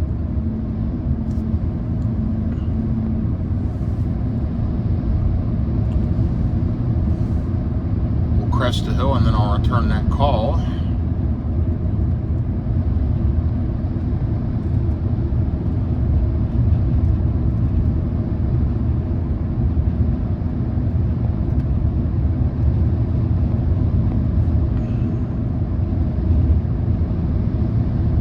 Look at this landscape. Wow, wow, wow.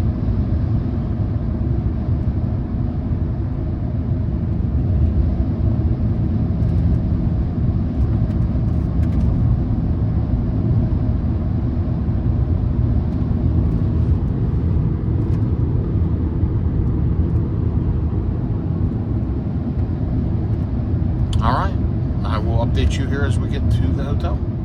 Well, we have basically reached the end of this video. It is 102 degrees out, 5:01 p.m. We're 1.6 miles from our destination. I'm going to have to wrap the video up because I've got to figure out where the valet is, where to park, get a bellman, or get the vehicle unloaded. I've got a bunch of bags and suitcases and all kinds of stuff to unload.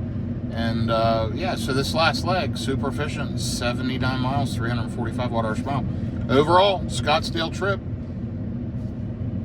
866 miles, 422 watt-hours per mile. You saw the goods and the bads. Overall, I think it was a very good trip. I'm pleased and happy with how the vehicle performed. You know, I drove all the way across the country. I mean, kind of. A third of the country, whatever you want to call it. And I think the Cybertruck did great. I mean, being able to drive,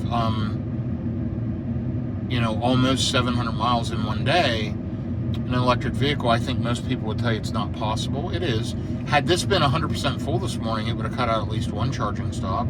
And but what I did is a lot of charger hopping. That kept me fresh for the day.